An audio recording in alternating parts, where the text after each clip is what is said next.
The pitch is swung on, sent in the air, deep to left field. Here we go again. Bleday is back at the wall. He will watch it. It's going to go. How about 3 for Freddy Fermin? A lead homer here in the third. The Padres lead 1-0, and you can't make it up. No, you cannot. Freddy Fermin added again, giving the Padres an early lead. They'd go on to get a victory in last night's affair. The Cincinnati Reds certainly helped their cause, not making some plays in the field, but the Padres also did something that they haven't done well. They hit the heater a couple times in some big spots, and here we go. We'll see if this could be a start of something for the Padres. The thing that was most noticeable, the 2 Energizer bunnies that have been brought up, doing what I think was the purpose of bringing them up, providing some energy, allowing the Padres play a little bit of a different way. And yesterday, at least, it led to a victory. Samad Taylor not only did it on offense, Tony, but threw out a runner at home plate early in the ball game. And any run that the Padre defense cuts down right now is a huge run, considering how much trouble they've had scoring runs. So that was a big play in the ball game, along with everything else he did. Yeah, I mean, you can't say enough about the bottom 3 in the lineup. They go 5 for 9. They have 5 RBIs. They steal 3 bases. They score 3 runs. And, put a little pressure on the defense. The Reds did not handle that pressure very well. For whatever reason, they couldn't field 3 consecutive bunts. But, hey, thanks. We'll take it. We could use whatever, help we can get. And you add it all up, Tony. Those 2 innings were glorious for the San Diego Padres offense. They had 7 hits in a span of 2 innings just to prove it is really possible. So hopefully it's the start of something good for sure. Here's Xander Bogaerts, who will be on paternity leave today, really spearheaded the first go-around for the Padres in the 7th with the double. He would later single in the following inning. He would come around to score. Gavin Sheets had a big knock, a double down that left field line. And, yeah, it was really 5 through 9 that did all of the damage for the Padres. You know what? It doesn't really matter who's doing the damage, honestly, at this point. You just need someone doing something. Yes. The Padre offense did that last night. And, the tough part about it is because the offense has struggled so mightily on a night in which Walker may not have been at his sharpest, but was still navigating that. Had the Padres been able to put, 3 or 4 runs up early, he probably is allowed to at least try to finish that 5th inning. But I think, understanding, the stakes of basically because of where the offense has been, he couldn't risk leaving them out there. And so, they go to the bullpen and he doesn't get a chance to finish the game. But it was nice to see the offense, and it's not a surprise. They waited till their favorite innings to do their damage, 7th and 8th, to add to the runs. You hand it off to Mason, and Mason does his thing for their 3 straight punchies to finish it. It's amazing to me. Can you guys hear me? Yeah. Hi, Matt Scraby. What the heck? Hello. It's amazing. It's amazing to me how your brain gets conditioned for one thing, because Gavin Sheets comes up and I'm already preparing for the inning to end type of thing. And then he knocks one opposite field down the line and you're like, okay, we're back. And you get right back into it. I'm ready. Yeah. Let's go. We're sweeping the Reds, guys. I wasn't around long I'm enough. living on the edge. I wasn't around long enough to see the Gavin Sheets opposite field shot. I was at the game last night, Tony Gwynn Jr., and I'll tell you what kind of faith I had. As soon as the sacrifice fly landed into the glove of Jackson Merrill in the top of the 6th inning, I was out of there. And, I couldn't sit and watch another 2-1 defeat. I just was like, I'd seen enough already. Abbott he'd retire 11 in a row. He was just mowing these guys down. And they had 2 hits to that point.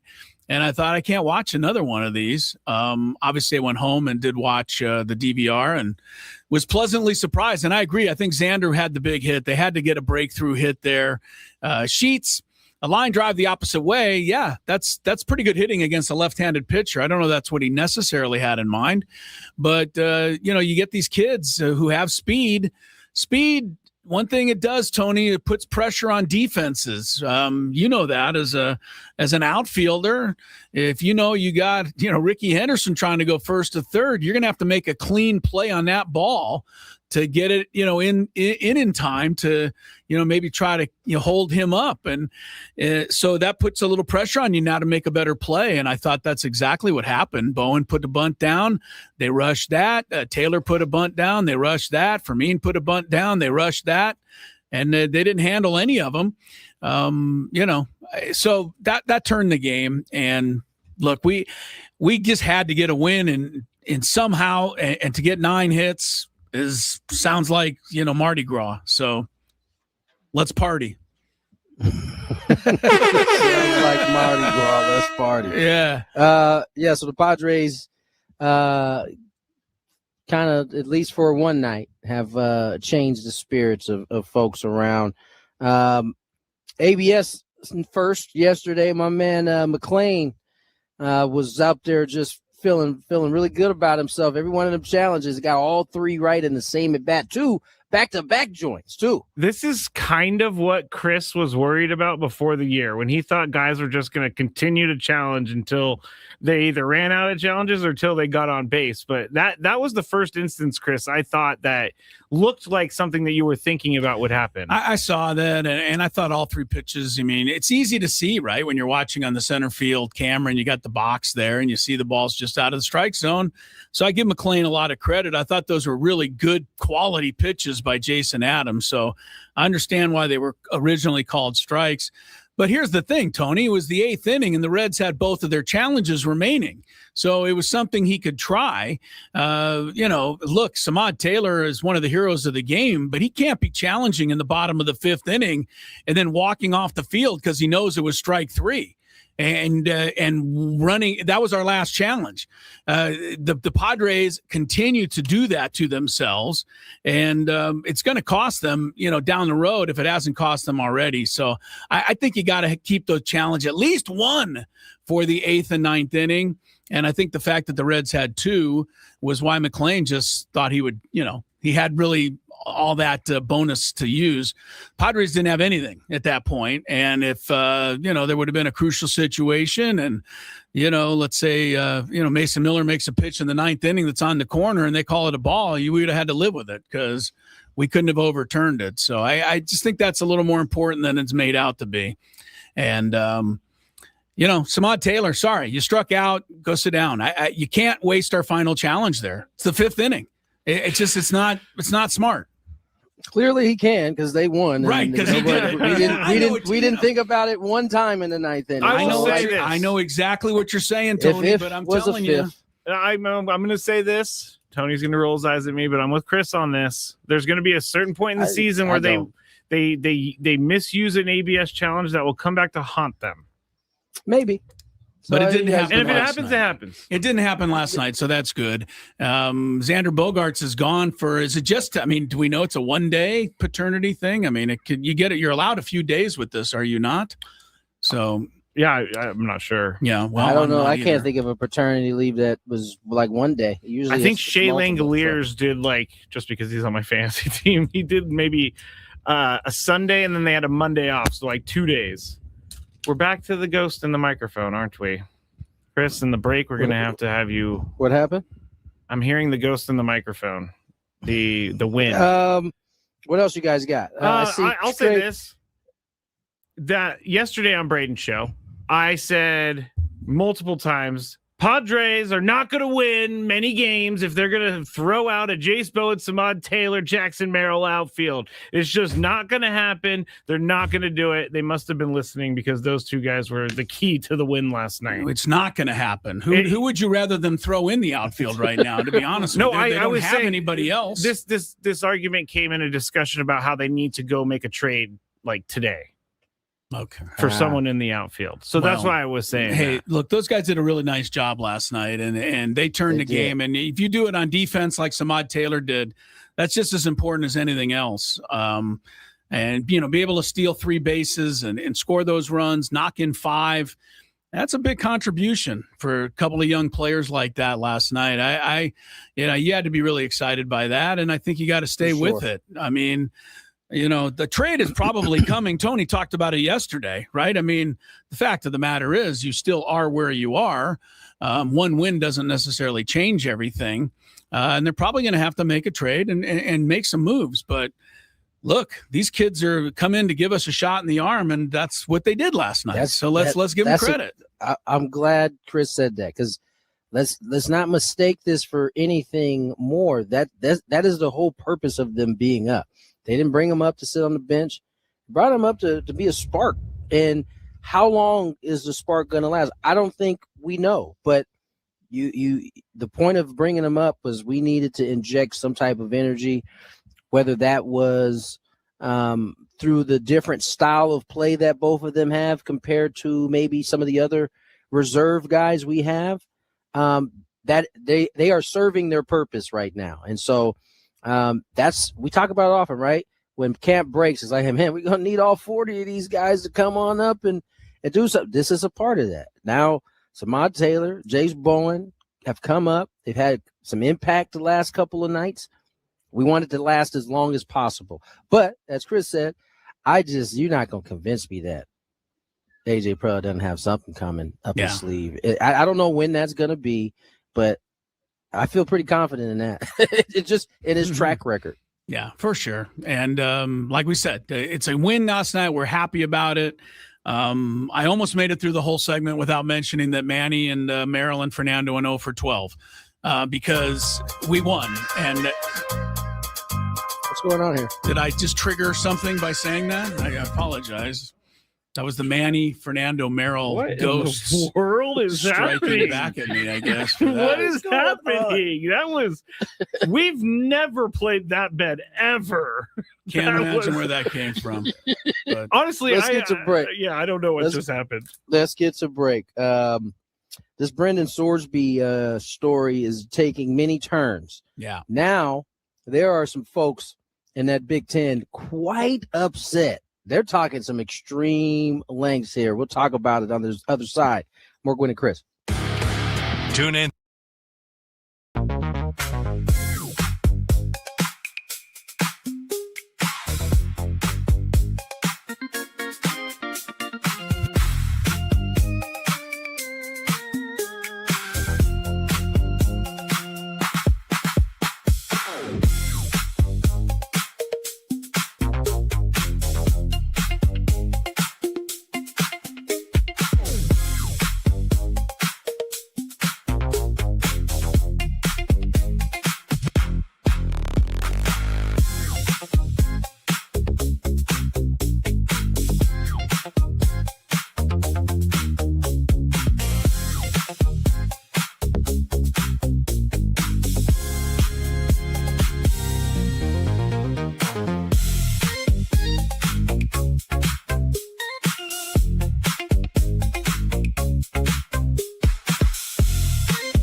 Chris.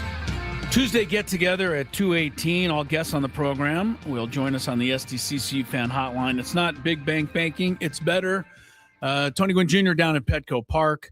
And Chris Ello, Matt Scraby back with us today after taking a day off from this show. Oh, so to nice. do that show. And, how'd it go? It went well. It All went right. really well. Good. Had some Padres fans saying that their fans weren't angry enough, but I was looking at the chat yesterday and fans were angry enough, I would have to say. All right. So, well, they had less to be angry about last night, for sure. What is being more angry actually doing other than running up your own? it's satisfying the people that want to be angry all the time. Oh, okay. It is just thought I'd ask. I mean, I said yesterday, basically, sorry, Chris, I said, like, there's nothing left for us to say. It is what it is. Until they start hitting, we can't change what we're saying. Here, let me ask you a question, because is it being mad like a reaction? Like you're reacting to something, right? Like you don't just wake. I mean, I hope most people don't just wake up mad, right? So, like, if you're reacting to being mad, how can you therefore be more mad later on? I'll tell you how you can be more mad. You can be a New York Knicks fan, and you can walk around Manhattan and beat the crap out of anybody wearing a San Antonio Spurs shirt. That is kind of crazy. Come on, man. Dave came in here talking about this. I haven't seen it. Is it real? Like, yes. we have background video. on this? I saw video, at least a couple guys wearing Spurs jerseys who were just beaten up and just attacked, walking out after the game. And Wemby at least came out today and said, look, I mean, come on, enough's enough. What's the matter with you people? And frankly, it needs to be said, Wemby, why is Wemby coming out? Well, he's trying to defend. He's trying to defend his own fans, I guess, that are getting beat up. I mean, that's kind of the story, Tony. Spurs win last night. Spurs fans who leave Madison Square Garden basically get attacked en masse. Anyway, we'll have more time for the Knicks and their, fans' behavior later. I mean, it was just such a feel-good story for the Knicks, getting there with a team that's maybe a little bit of an underdog, and then your fans go and just beat everybody up.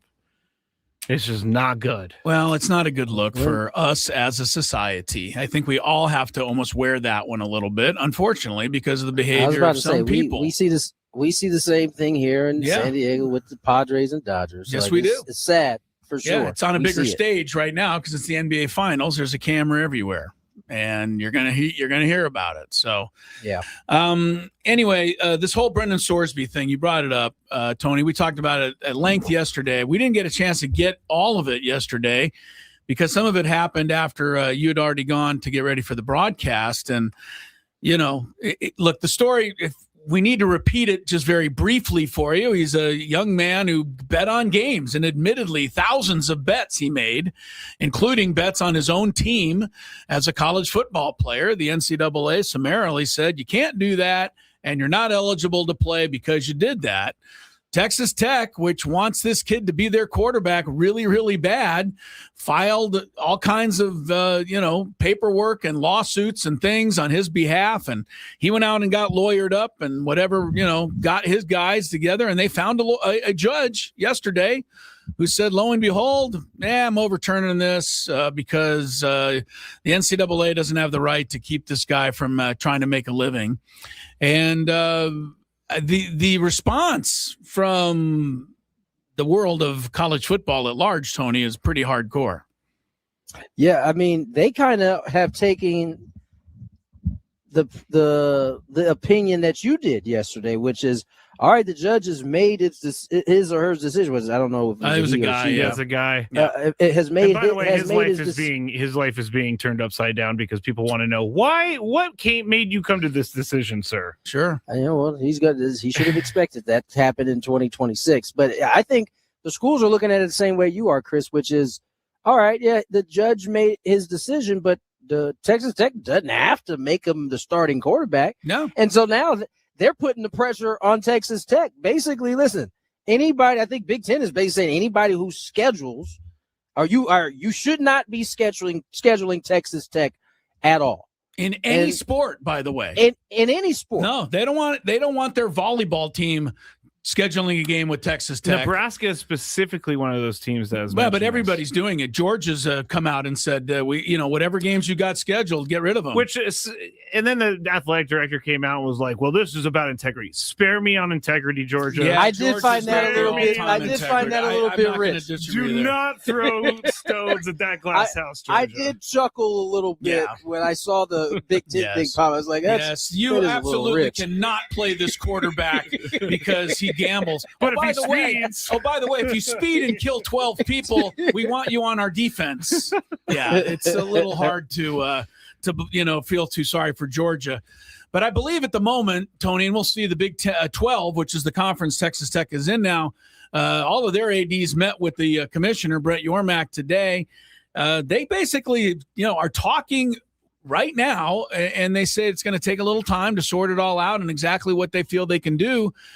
But they're trying to, convince each other that maybe the best thing to do is for nobody to play Texas Tech at all in football, which would basically leave Texas Tech without any games to play this year, right? Other than a couple of non-conference games.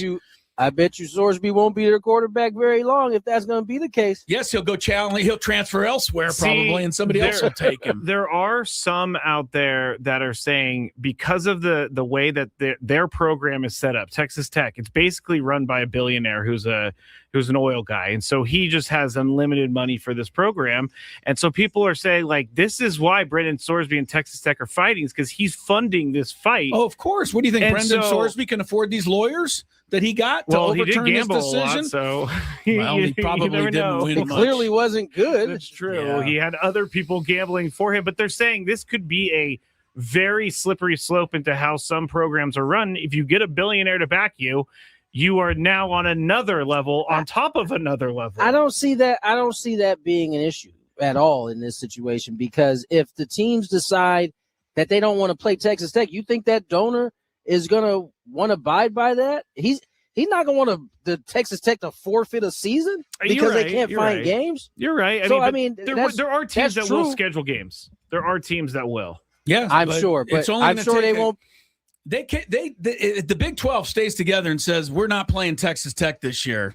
That's going to have to make a statement somewhere. Yes, because it's going to have some effect. You don't have conference games, which will take you out of the playoffs at the end of the year, which is where the big money is made for these teams. Well, this whole thing, this should not be happening. And again, I hate to blame our court and justice system for this because, as I said yesterday, I respect the people who work in this life and do what they do, and I know a lot of them listen to this show, so I don't want to wrap everybody up in one big bag and toss it out the window. But the fact that you can just keep going around until you find a judge, and one judge's opinion can overturn all of the other decisions that have been made, that in and itself doesn't seem right. And then secondly, Tony, go ahead. I'm just astonished that. And listen, I want to be clear. I don't know exactly how the whole finding the judge thing works. Yeah, I don't either. So I don't know how it goes, but I do find it. I don't know. I never thought in my lifetime that I would ever be at a point where, you can go back to the Ole Miss decision with the court Chambliss. Chambliss, right? Yeah. They was denied, then they found the right one. However that went down. I never thought the court systems would be that easy. The Alabama kid who got put in by the Alabama judge, for heaven's sakes. Yeah. And Tony, I don't know if you heard this part of it. You probably have by now, but the Texas 7th District, which is where Lubbock, Texas is, has said they will hear the appeal, but they've scheduled the appeal for February. Well, okay, that's after the season. The season's over. Yeah. Secondly, and this is just, there's something crazy here. All 4 justices on the appeal board in the 7th District are graduates of Texas Tech. All 4 of them. So that's who the NCAA is going to be appealing to. I don't see any conflict of interest here. What is going on? And that's where we are. Is going on?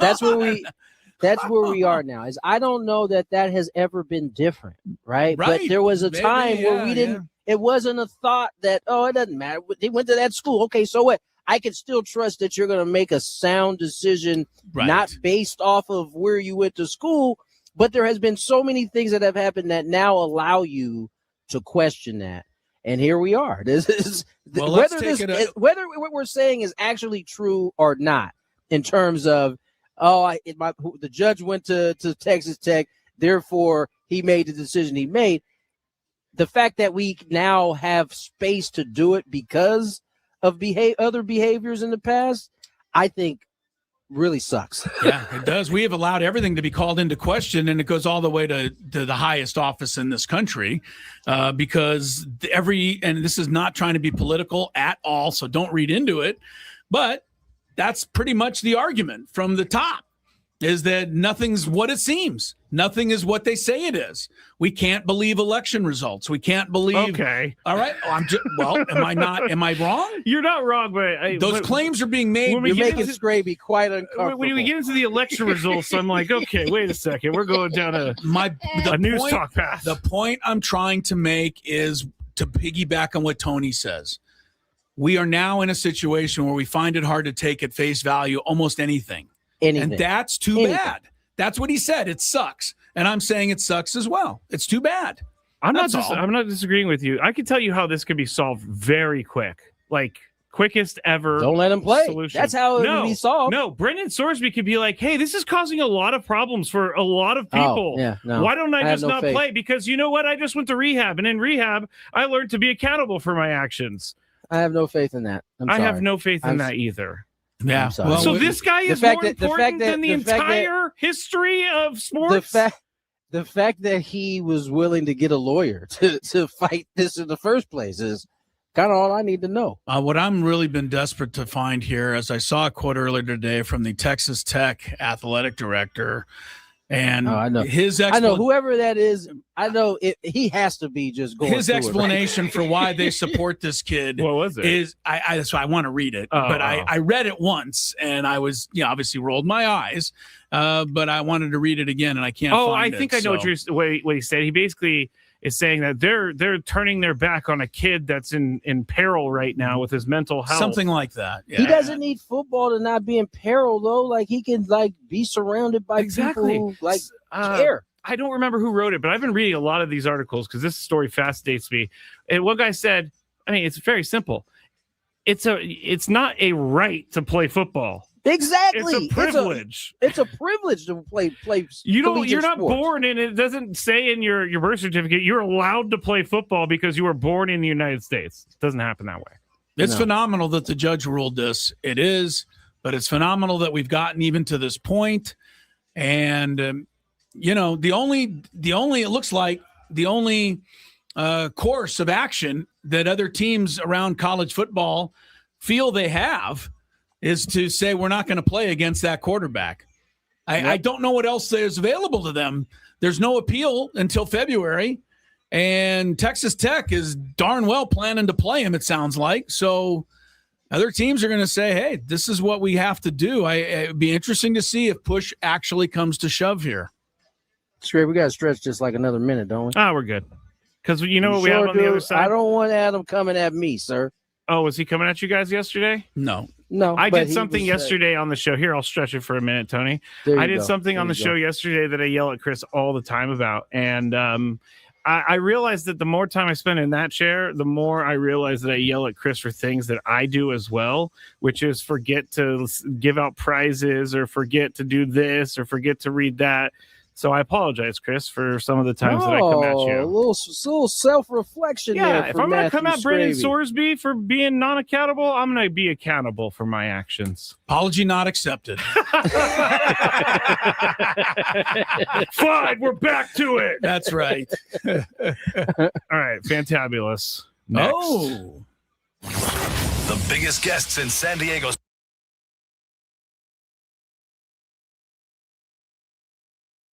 Craig Stammer joins us here on Gwynn and Chris, and Craig, you get asked pretty much. I'm here every day. You get pretty much asked every day about your lineup. There was a couple times I felt in particular that you were messing with everybody out there. Why don't you ask him what his lineup's going to be the second game instead of opening day lineup? We're getting close to that particular time, you haven't really had your whole team as a whole to kind of make that kind of decision. But I would guess that you have at least an idea of where you want to go at this point. Yeah, I have an idea. Tatis, Machado, Mero are going to bat at the top of the line somewhere. Good thinking, Craig. I told you I wasn't that smart. Yeah, touche. But yeah, I think it's been fun. It's fun to go through spring training and try different lineups, try different things, especially with the guys that were gone for the WBC. Did that make it a little bit easier to try some things because you kind of were forced to? It definitely made it a lot easier because there's no way you could write a Padres lineup without Manny and Toddy somewhere in the top 4, and so being able to try different people in different spots and just see how they took to leading off or took to batting second or batting third, batting in the middle of the lineup and how that looked in Cactus League games. So try to take all that information in and then make a good decision on opening day. Craig, talking about, the fact that you've surrounded yourself with people and you're learning and you're asking, but what kind of thing that said, what kind of things did you feel were important for you as Craig Stammen to try to bring to this job and to this position and situation? Well, I just tried to be myself, and that was the only thing that I could bring to this situation, this job. And the one benefit I have is I played with a lot of these guys, so they kind of, as long as I wasn't being fake as a player, I am who I was, and I'm trying to be that same person right now. And so that they know they got someone that they can trust and that someone that they can count on, someone that they can talk to, and then also hopefully someone that can put his foot down when he needs to. I think that's part of this role, and definitely going to be tough with, some of my best friends. But I think that's also the fun part of it too, is like, who doesn't want to play baseball with their best friends and, figure out a way to win it all. With this particular group, from the pitching side of things, you guys came in, a lot of arms for, a couple of spots. Joe Musgrove sounds like he's not going to be ready for opening day. One of the things I've been trying to impart on people is the difference in how you guys look at it versus how us fans look at it, right? I think we get so excited about opening day and we get our hopes and minds set on that when it's just one of 162. Right. How different are things now with kind of the situation with Joe being down, at least at the start, in terms of the competition that you guys have had unfold? Yeah. You know what? Opening day is special, right? When you're on a squad for opening day, you made the opening day roster. Like, that is a big thing for players. There's no doubt about that. However, like what you said, it is one of 162. It counts the same as game, 150, 130, and 120.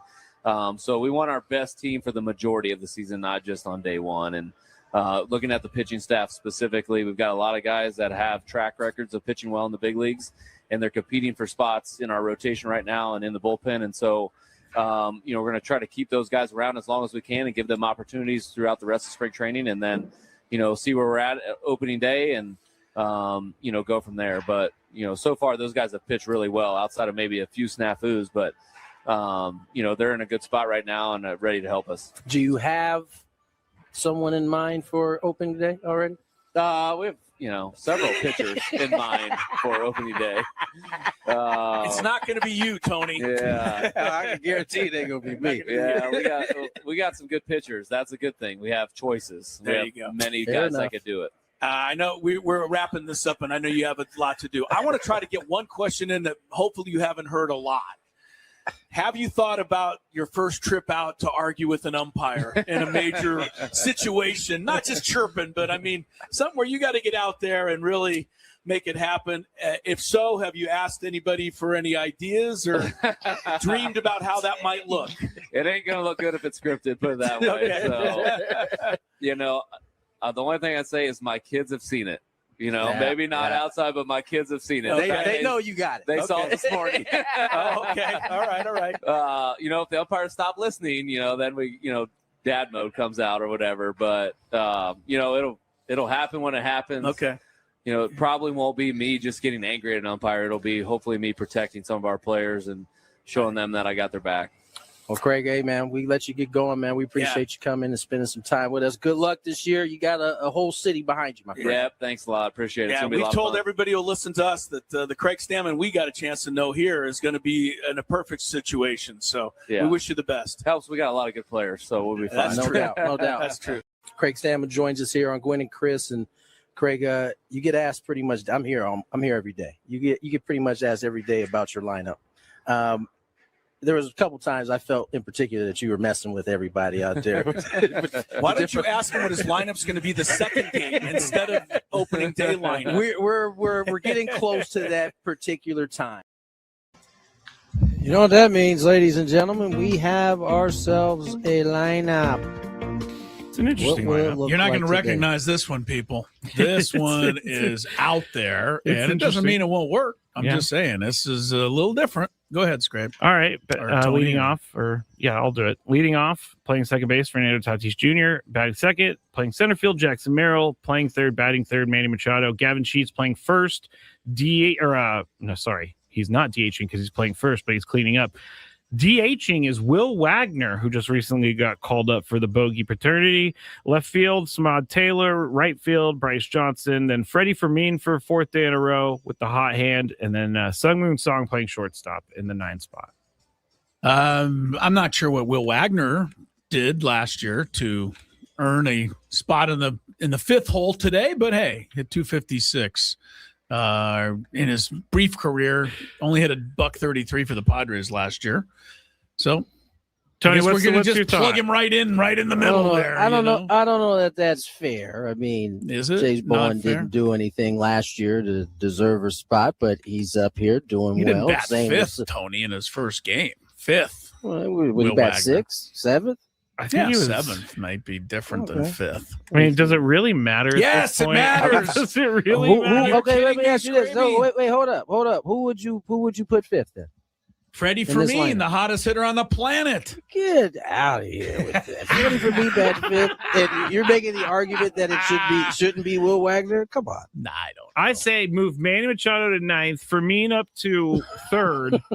You got to get Fermin as many bats as you can right now. You know how many times I've been asked recently about when are they going to move Manny down the lineup? And they probably are never going to. I keep making declarations that they'll never do that, and then if they do it, then I look like an idiot. I don't think they're going to do it. But I don't think they're going to do that, bro. Yeah. I think you're pretty safe on that one. I hope. All right, let's get to today's Fantabulous Sports Game Show, see how that goes. Hey, all you beautiful people out there, it's time to play one of our favorite games of the week. All right. We like to call it. Ooh, I'm going to go. Chris's Fantabulous Sports Game Show. It starts right now on 97.3 The Fan. Real quick, I'm reading an Alex Bregman quote, and at least someone else is understanding how hard baseball is because he is taking it really hard. He's saying like he's failed in this game. He's questioning himself. A lot going on with Alex Bregman. Everybody does it when you are struggling. Everybody. Alex Bregman is like one of the best players we have in the league. And if he's telling you, dang, I'm kind of questioning. He said, I've been god-awful. Craig Stammen said the same thing the other day. Like, when you're losing or struggling, every single one of us starts to question, man, do I know what I'm doing? Like, goes with the territory. One day you can look like you know exactly, and one day you look like you've never swung a bat in your life. You would think that a lot of these guys, Bregman, Manny, etc., built up enough capital in their own abilities to where they would never have these doubts creep in.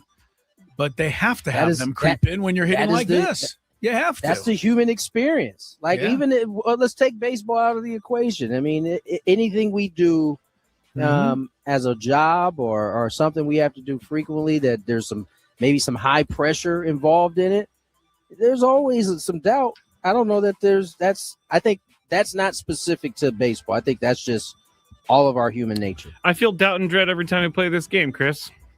I'm so glad you brought it up so that we can waste some time here and not get into the game. The Fantabulous Sports Game Show. Tony plays Scraby. Tony usually beats Scraby. There's the doubt part. I will give the category here. You guys will go back and forth trying to get correct answers. I'm telling you, I believe this is a tough enough category today that strikes will not be kept. Whoa. You guys just keep guessing. Wow. First person to 10 right will win. Okay. First person to 10 wins. There's only 18 correct answers. Okay. Here's what you have to think through, guys. The college football playoff, there were 12 teams. The Sweet 16 in the men's college basketball this year. The women's Sweet 16 in college basketball this year. You have to think about the super regionals, which means the final 16 in college baseball and in college softball. There's the dread, Tony. There are There's the five different tournaments. Only 18 schools in the nation qualified for more than one of those tournaments. Got into multiple tournaments. Get it? Do you Yes, at least get the category? I do. I'll give you at least one example, so don't guess Indiana. Although they won the football, they did not qualify in any of those others, so that would be an incorrect they have to answer. qualify in multiple. They need to be of one of those. The school needs to be in more than one of those five. Correct. Okay. And there are 18 winning answers here. You said super regional, college football playoff. Right. College football Sweet playoff, 16. Sweet 16 men and women, super regional men and women, baseball, softball. So you got 5 different categories to choose from. The school you guessed only had to be in 2 of the 5 to be a correct answer. But no strikes will be kept today. So just back and forth. See how many you can get. 18 correct. Scraby, you want to try it? Go first? Thankfully, we watched a ton of softball. We've had a lot of this on. Yeah, maybe you know. So hopefully I'm it'll gonna work for you. Go with Texas Tech. Texas Tech. Might as well start with Texas Tech. Sure. They were in the quarterfinals of the college football playoff, and they were also in the softball World Series. That is correct. Texas Tech was in 2, but that's all you need to be in. So that is a correct answer. 17 left.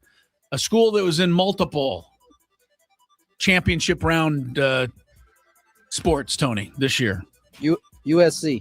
USC is not a correct answer. I was just shaking my head and he got it. Oh, Sweet 16. They got to get to the Sweet 16. Yes, USC is not correct. I believe the only one that they qualified baseball would be baseball super regionals, but that's only one. So yeah, USC is not correct.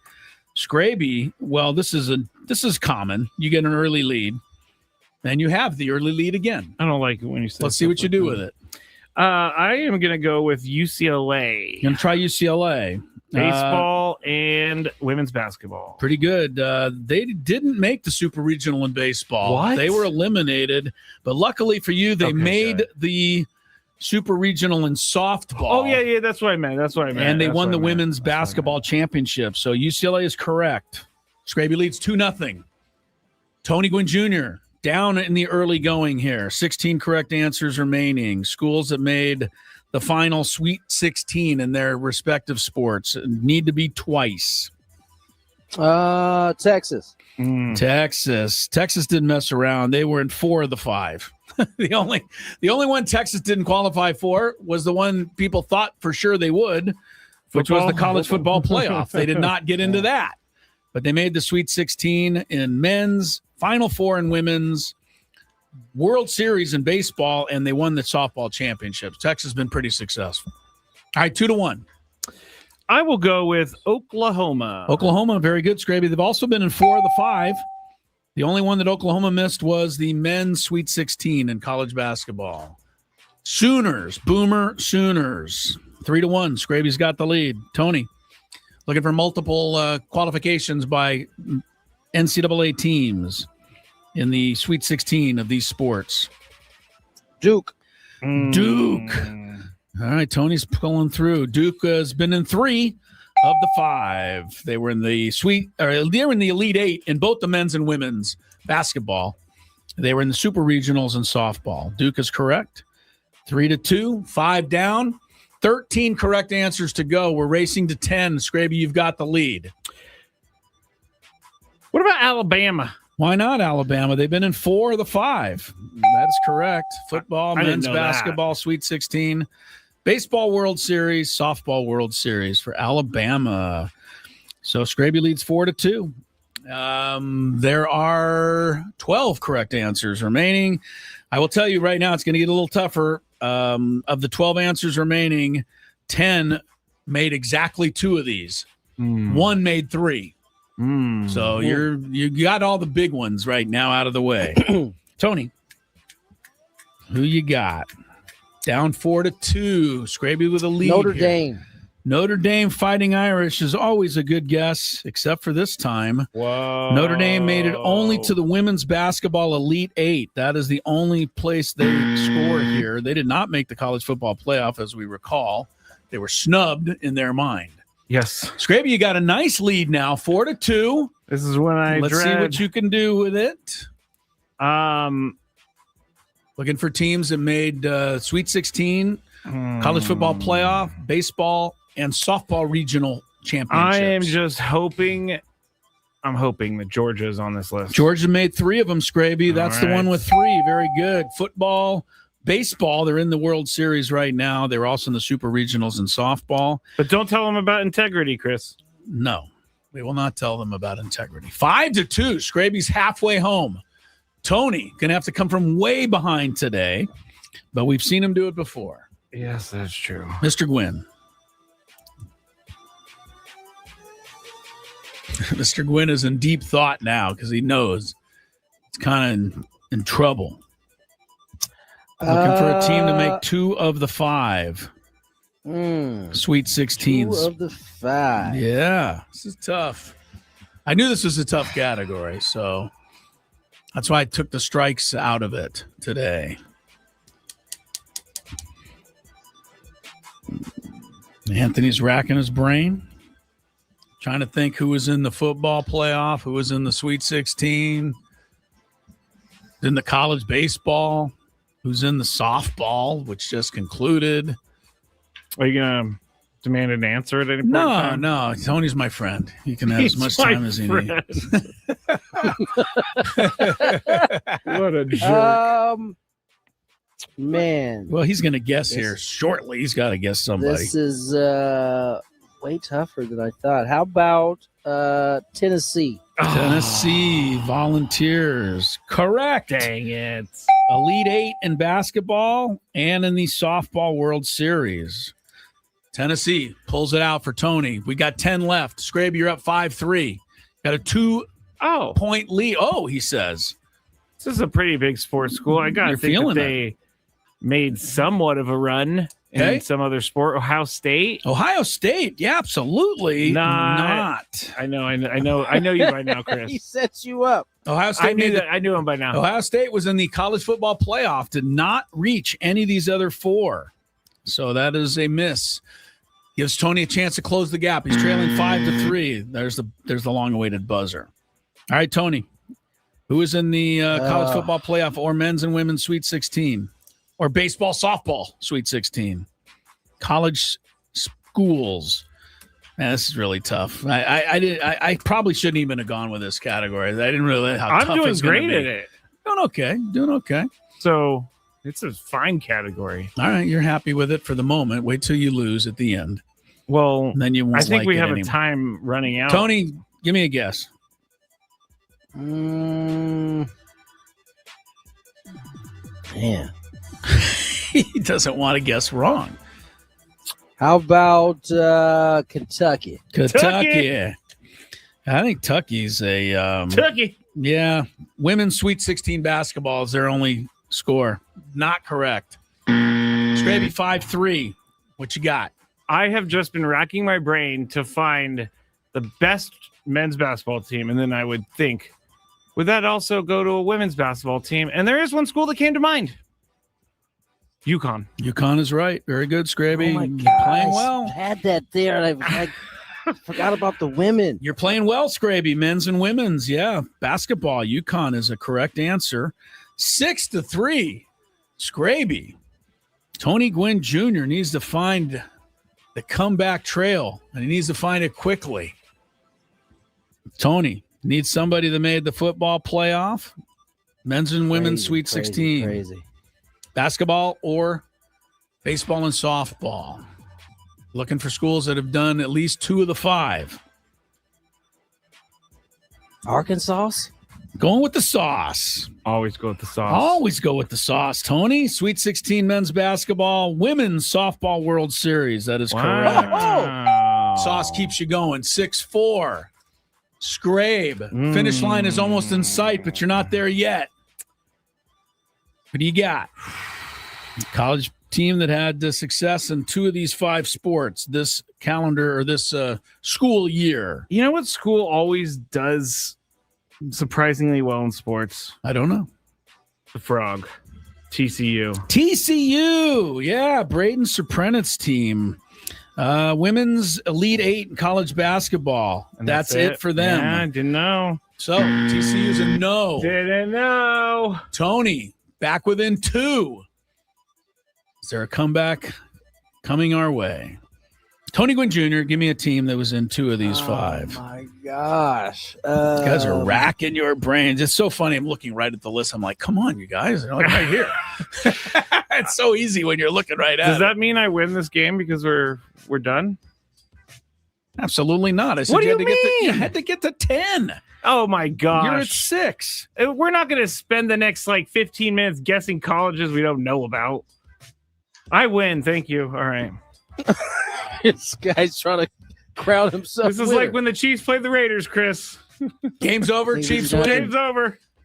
I don't we're think just so. going to have to go to the other side. We're going to go to the other side. We'll carry it on. You guys get some time to think during the break. Well, that's going to hurt me. And, we'll see if Scraby can hang on as Gwynn and Chris continues into the 3 o'clock hour.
and Tuesday get-together. Padres-Reds Game 2 coming up later.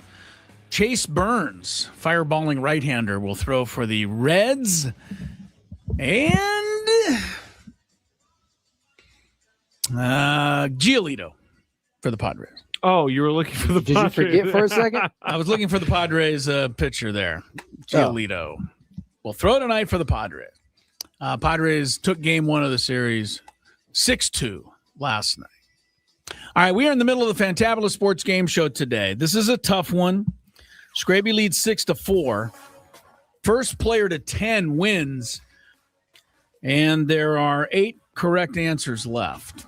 And you're looking for a college team that made it to at least 2 of the following: the college football playoff, the men's or women's basketball Sweet 16, the college baseball super regionals, or the softball super regional. So basically, you're looking for schools that were in the Sweet 16 of these sports this year.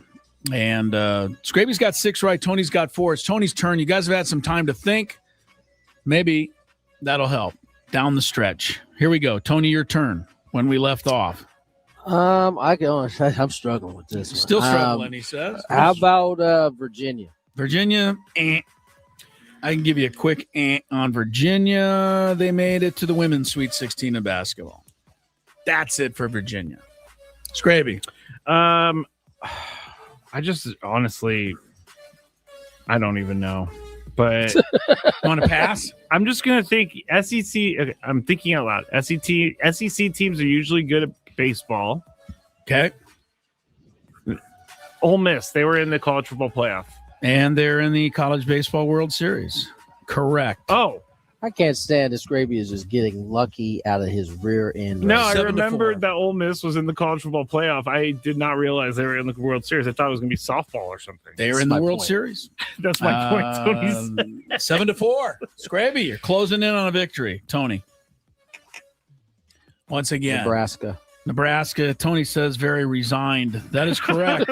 Whoa! Nebraska's in the Sweet 16 of men's basketball and the College Softball World Series. I forgot about Nebraska in the basketball. They had a great season in basketball for like the first time ever. 7-5. I don't remember where this team finished in basketball, but I know that they're there for baseball. Oregon Ducks. You know that they're there for baseball. Well, you should also know they were in the college football playoff. That is correct, Scraby. No, I was thinking basketball. I wasn't even thinking football. You got I've skipped over Scraby.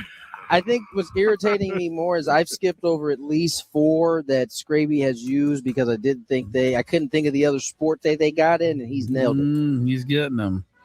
All right, it's 8-5. There are 5 correct answers left. Tony, in order for you to actually win outright, you'd have to get all 5, and Scraby'd have to get none more. This is a commanding position for you, Scraby. Let's start with Florida. Florida. Yeah, Florida's really good, but they didn't make it. Florida is in only the softball super regionals. They didn't get to the Sweet 16 in basketball? No, they lost to Iowa in the second round. A big upset. They were the top seed. Stupid Iowa. All right, Scrabe, you're really right there now. The doorstep is calling your name. This can clinch a tie for the title today. Have no idea. Auburn, no. Auburn is a no. Figured. Well, it wasn't worth a shot. They made the college baseball super regionals. That's it for Auburn. Tony, you're still alive. I don't know why, because I can't. My brain's thinking right. How about U of A? U of A. Thought about it. God, you guys are answering some good ones. U of A was in the basketball Final Four. That's it for U of A. Scraby, I'm going to call this pretty soon. I think you guys are kind of running out of steam. I gotta think of the women's basketball side. I'd like to see Scraby actually get it and just, being able to celebrate I got one more guess after Scrape. Okay. I got to guess too. I don't think it's right. South Carolina. That is not correct. Women's only. I'm going to go with the other Carolina. North Carolina. Good point. North Carolina is correct. Wow. Good Sweet point. 16 World Series. 8-6. Tony, if you want to. No, you said you're calling the game. Yeah, he got one. You said you're calling the game. That's why I guessed my thing, because you said you were calling the game. He's within 2. He got one. I got one, though. There's 4 left. Oh, well, this game's just about over, Scraby. Go ahead and guess. Doesn't really matter. Oh, wait, he's still in the game. He's still in the game. Is it me? Yeah. Oh, you're genuinely making me do this? Yeah. What about... We're guessing until Tony misses. Now all of a sudden, Tony... Just go. Now give me a second. All right. Take a second. You're looking for a team in football, college football playoff. Oh! Or a team in the men's or women's basketball Sweet 16, or the college baseball or softball Super I don't think their Regionals. football team was good enough, but I know their team wasn't good enough. Michigan? Oh, I got one. Michigan won the national championship. You would think that would be a good guess. They were also in the Elite Eight in women's basketball. That is correct. Okay, I Scraby. was thinking just football. They did not win the national 9-6. championship. In men's basketball? No, in they sure football. did. They won in men's basketball. I understand. Okay, you're right. Let's go Iowa State. Iowa State. I'm going to call it. That is no good. Scraby, play the music. You have won the Fantabulous Sports Game Show. What today. just happened? I don't know. You better play some music and celebrate your little heart out. You guys named everybody you could. That's my dancing. Why are you making so much noise? I'm dancing on a glass floor over here. All right. You're not even moving your arms, dude. You're just moving your feet. I think the only one that you really could have gotten there that you didn't guess was LSU. They're usually pretty good in all this stuff. I didn't realize. LSU was in the Sweet 16 women's and Super Regional and softball. Someone just said it's been 84 years since I won. 84 years. That's kind of funny. Yeah. Mississippi State and St. John's were the other correct answers. They were really hard to come up with. In really a hard to million come years, up with. got St. John's. Well, St. John's just got eliminated in the baseball Super Regionals. And didn't even know they had a baseball team. And Patino took them to the Sweet 16 this year. All right. That was fun. It is okay. Why? Because I won? Yeah, mostly. Yeah, mostly I think it was a terrible category because you won. No, it was just it wasn't a great category. Great category is when there's you guys are really out on a limb there guessing, and that's not fair to you or the listeners. But who got more right? I'm happy Scraby got a victory. You did get a win. He doesn't win very often. It's been 84 years, so yeah, 84 years. Got one. Yeah, that is true. You do get the win. Padres will hope to get the win tonight. If you're just tuned in, Xander Bogaerts is on the paternity list. On his bobblehead night. That's right. Terrible it's his timing. Bobblehead night, yeah. Couldn't his wife hang on okay. a little while? Of course I'm joking. Would any of you be surprised that Dave Marcus was the first person that brought that to my attention? That Bogey wasn't going to. That he's not going to be here on his bobblehead. It does not surprise me at all, no. Dave's on top of that stuff. Yeah, Dave doesn't miss stuff like that. But yes, it is. Ready for it. Bogey goes boom bobblehead night tonight, and there will be no Bogey there. Will Wagner has been called up to take his place, and apparently take his place right in the middle of the Padre lineup. He's batting fifth tonight and DHing Chris for does the not like that Friars. decision. Well, Tony's not wrong. I mean, the guys hitting after him are in order: Samad Taylor, Bryce Johnson, Freddy Fermin, and Sung Moon Song. So there really isn't a Hank Aaron in the bunch there. So, got what you got. See how they do. What you got? Okay, can we talk about this number story real quick? I don't even know what number story it is. Okay, I've been trying to tell Chris in the break, but I guess he wasn't listening. Tony Yes, I knows what was, I'm but talking I about. wasn't paying. I What, wasn't. what number story are you talking about? The whole Dylan Gabriel thing. Yes. So Dylan Jared Gabriel. Verse gets traded from the Rams to the Browns. Jared Verse is number 8. Dylan Gabriel is also number 8. So instead of, usually what they do is they meet up. Hey, bro, I would love to be number 8. Here's, a gift card or something. And a gift card. Some of these guys. Well, yeah, I don't think Dylan Gabriel sacrifice commands their thousands of. Some of these guys sacrifice their second-born children to get these numbers. I don't think Dylan Gabriel could. I think he commands like maybe a $25 Chili's card, but Jared Verse didn't even want to do that. He just ran out on the field the other day with Dylan Gabriel's number, and both of them were wearing number 8, which ended up becoming a thing. It turns out Dylan Gabriel's changing his number to 6, and Jared Verse never asked, according to reports.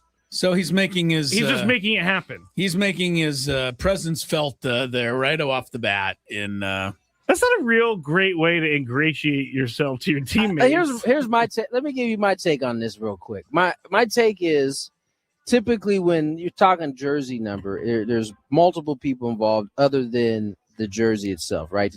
In this case, NFL, the team, the equipment manager. Yep. It seemed far too easy for Verse to just have the number. You know what I'm saying? Like, he didn't go into the equipment room and take the number. Someone had to give it to him. Yeah, that's kind of strange, right? Somebody had to say, go ahead. Yeah. Right, exactly. They've been there Dylan Gabriel been there for a year. Like, it's not like they didn't know what number he wore. So, like, the mere fact that he got out on the field with the same shirt, to me, it sounds like they didn't really care. They didn't really care that it was Dylan Gabriel. This is crazy.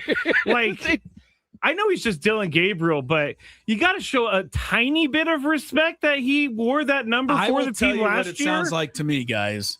Maybe they didn't respect. I was just going to say, what it sounds like to me is business as usual for the Cleveland Browns.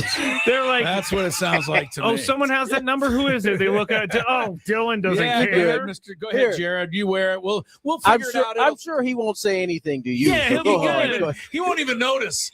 When you're out there. The GIF responses to this Dylan Gabriel story were great. It's one from Friday where he said he's gonna go cry in the car. Because Dylan Gabriel seemed very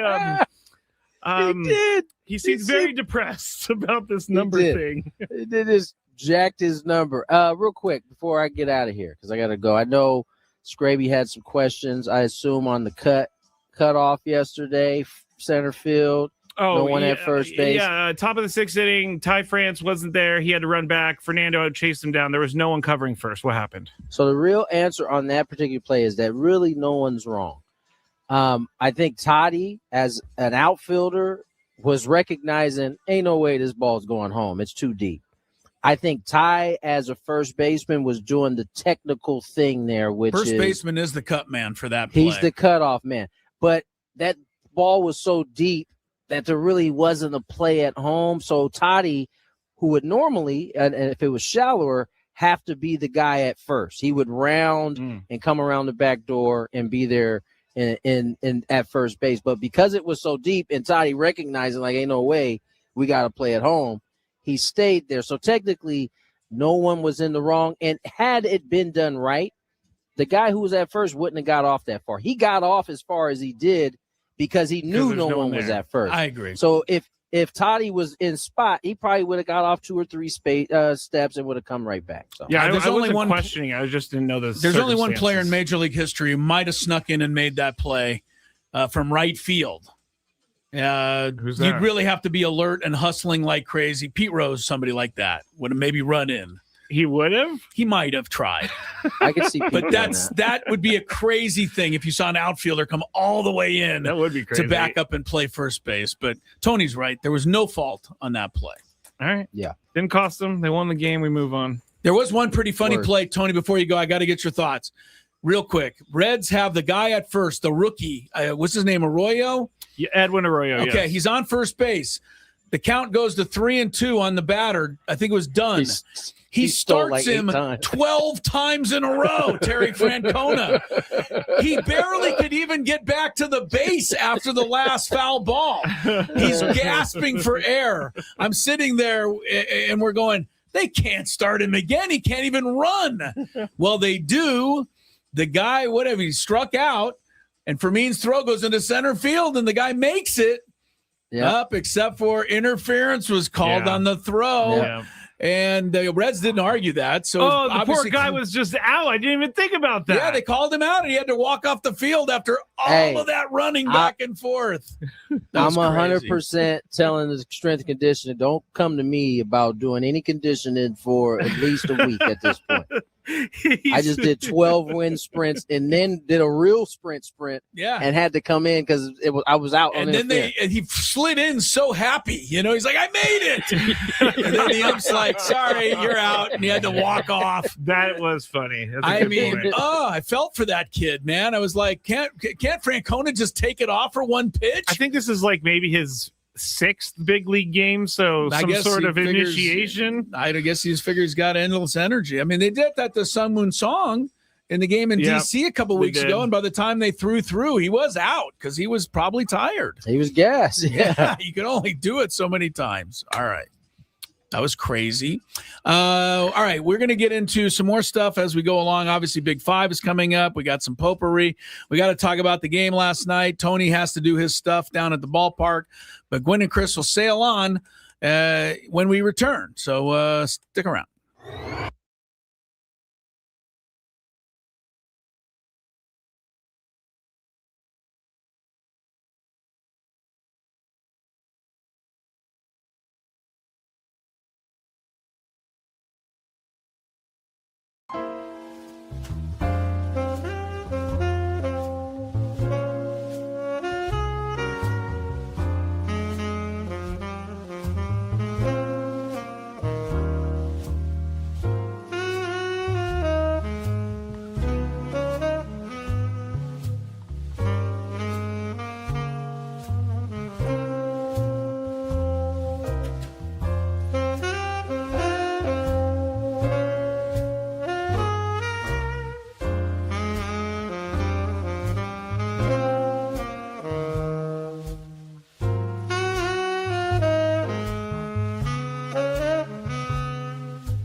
Tony stepped aside for a bit. Gwynn and Chris, Bill House Studios. We know how. Priscilla and Matt Scraby together today. We did miss you yesterday, sir. Adam Klug does a nice job, but he doesn't make the kind of mistakes you do. It set things up for us and keep the show moving along nice and comfortable. Well, that's not why I want. That's not why you want to be missed. No, no, not we at all. missed you. Okay. We did. But we're all back together today. Sam Levitt's got the pregame show, and no longer have to call him Nostradamus because the Knicks will not win in 4 after another great game. I thought last night, unfortunately, you have all this commotion after the game, and the commotion before the game, whether that bothered you or not, it seemed to bother a lot of people that the president decided to go to the basketball game. Don't know that that's fair, but that seemed to be a lot of the response I heard. Anyway, listen, no one wants to wait in lines regardless of who's coming to a game. Yeah, and that did contribute to that for sure. And they want to get in so they could watch the game. They did, and I can't imagine what the craziness around that arena was last night. So, no. But the game itself was pretty good, and we'll talk about it in today's Daily Gambit. Do you like money? I think about money a lot. Do you like money without doing anything? Winning. Do you want to make money while watching sports? I think Washington is immortal luck. Washington! Woohoo! If you answered yes, this is your segment. Just don't blame us when you lose. Nothing is ever your fault. It's your game. Take it. Gwynn and Chris go through the top bets of the day in the Daily Gambit on 97.3 The Fan. Daily Gambit is our daily sports betting segment here on Gwynn and Chris. Please, everybody, gamble responsibly. Was not here, so Chris, take it away. All right, the Padres are favored last night over the Reds by 1.5. Both Tony and I thought the Padres would win. I told you that I gave up. I left in the top of the 6th inning when the Reds took a 2-1 lead. You did. I was like, Padres offense cannot overcome this. I'm going home. I think, honestly, it wasn't that I didn't think so. I just didn't want to see them not overcome it. Like, I couldn't stomach another one. Another night of no hitting it at all. And until the 7th inning, that's what it was. Yeah. They had one home run by Fermin at that point, and I think one single at that time. They had 2 hits. And old Abbott was moving along nicely. But I like you say old Abbott because he does look old, but he's very young. He does look like an old guy. The Reds bullpen, though, is the worst in baseball. And that did help provide some of the tonic that the Padres needed last night. 8 runs was the over-under. That ended up to be right on it. So 6-2. Christopher Sanchez pitched for the Phillies last night. Gave up 2 whole runs, including a home run to Matt Clement. Or Ernie Clement. I always call him Matt Clement, the former Padre. Gets a mention there by accident. Ernie Clement homered. But Sanchez struck out 10 going over the 7.5 number, which we both got right. He took the Spurs. I took the Knicks last night, -1.5. Spurs won the ball game. By the way, I'm really sad that I was cheering for Sam to get Knicks in 4. You wanted him to get it, huh? Just because it was such an outlandish claim. And it was. And it would have been great if he hit it. I think that he came on here yesterday and he kept saying it over and over again. And I thought, you know what, Sam, just enough. You said too it. Jinxed. Yeah, you're jinxing. Now you had me, but now you're kind of overstating it. And so he was close to being up 3-0. Sure he was. And they still could win 4-1. The Knicks played right down to the wire last night. But the one thing that I just would say about the game is the Knicks should stop whining, and the coaching and the players didn't even say a word about it, by the way. The free throw disparity in the second half favored the Spurs, okay? Well, every time that happens, the coach of the other team says that the refs cheated. And it's getting a little old and hard to really even think about anymore. The refs are not cheating. If they are, then what are we even doing in the first place? What did we just do with SGA for the past, 2 years, talking about the refs and the free throw disparity and how he has too many free throws? I never said the refs cheated with SGA. I said they need to call the game the way it's supposed to be called. And I think the NBA was, allowing it to be that way, where you can fall and flop and get sent to the free throw line. If it's consistent, it's consistent. But anyway, I didn't see anything with the officiating last night at all. I think it's sour grapes by the Knicks coaching staff and Mike Brown. And to confirm it, his players didn't say a word about it. They were all asked, and they said, no, that had nothing to do with it. Spurs got more free throws because they were more aggressive and got to the rim and got fouled more. And they won a great game. What about Wemby and his on to game 4? Wemby head push. Well, look, he gave and got, though. I mean, they were grabbing him all aggressive. day, too. Yeah, but I saw Cat grab him a few times. It's going to get physical. They're fighting for an NBA championship. Okay. I think all's fair in love and war a little bit, on that kind of stuff. And okay. I just thought it was a great game, and I don't like to detract from it with all the periphery stuff. All right. Tonight, Padres are favored over the Reds, Grape, by 1.5. You like that? This is crazy. Last night, the Reds were favored. Not a shocker. Last night the Padres are favored. Tonight the Reds are favored. Is that what I said? No, you said the Padres I said are it favored. backwards. Really? Reds are favored by 1.5 tonight with Chase Burns over Lucas Giolito. So that, I guess the odds makers are like, we've seen this Padres offense. Yeah, and we got to flip it. Last night, was lucky. I'll take the Padres to win or I'll just take the Padres to win. Yeah, I think they can beat this team again. Dodgers are favored by 1.5 at Pittsburgh. This is a good one because Paul Skeens is facing the Dodgers tonight. Ohtani. Is it Ohtani? I believe it's Skeens Ohtani. Am I wrong? I don't know. Let me make sure. I saw something different, but it could have changed, or I could be wrong. Yeah, Eric Lauer is listed as the starter for the Dodgers. Then I was wrong. Right now, so. But Skeens will face Ohtani because maybe that's what the headline was about. Mm. It said Skeens versus Ohtani. I'm like, they're pitching against each other? Apparently, no. All right, that's not right. I wasted our time. Let's move forward. Who do you like? Skeens has been struggling, by the way, of late. He has, but he shuts down the Dodgers today. I said Skeens and the Pirates. Pirates. I'll go Pirates as well. Reds and Padres 7.5 runs. Last night it was 8, and they got to 8. Can they do it again? Can they get to 8 again? I'm not going to bite off more than I can chew. Not 2 nights in a row, Chris. Under. I went under last night. I think under is the way to go. Who's going to get more strikeouts tonight? Skeens against the Dodgers or Dylan Cease back in action for Toronto against the Phillies? I'm going to go Skeens here because Cease is coming off the injured list. Maybe he comes out of the game a little earlier. Yeah, I think you're probably right about that. I'll go Skeens. Go with Skeens. Carolina, Vegas. I recommend that you guys watch it if you're around tonight. The first 3 games of the Stanley Cup Finals have been all 3 games, and expect more of the same tonight.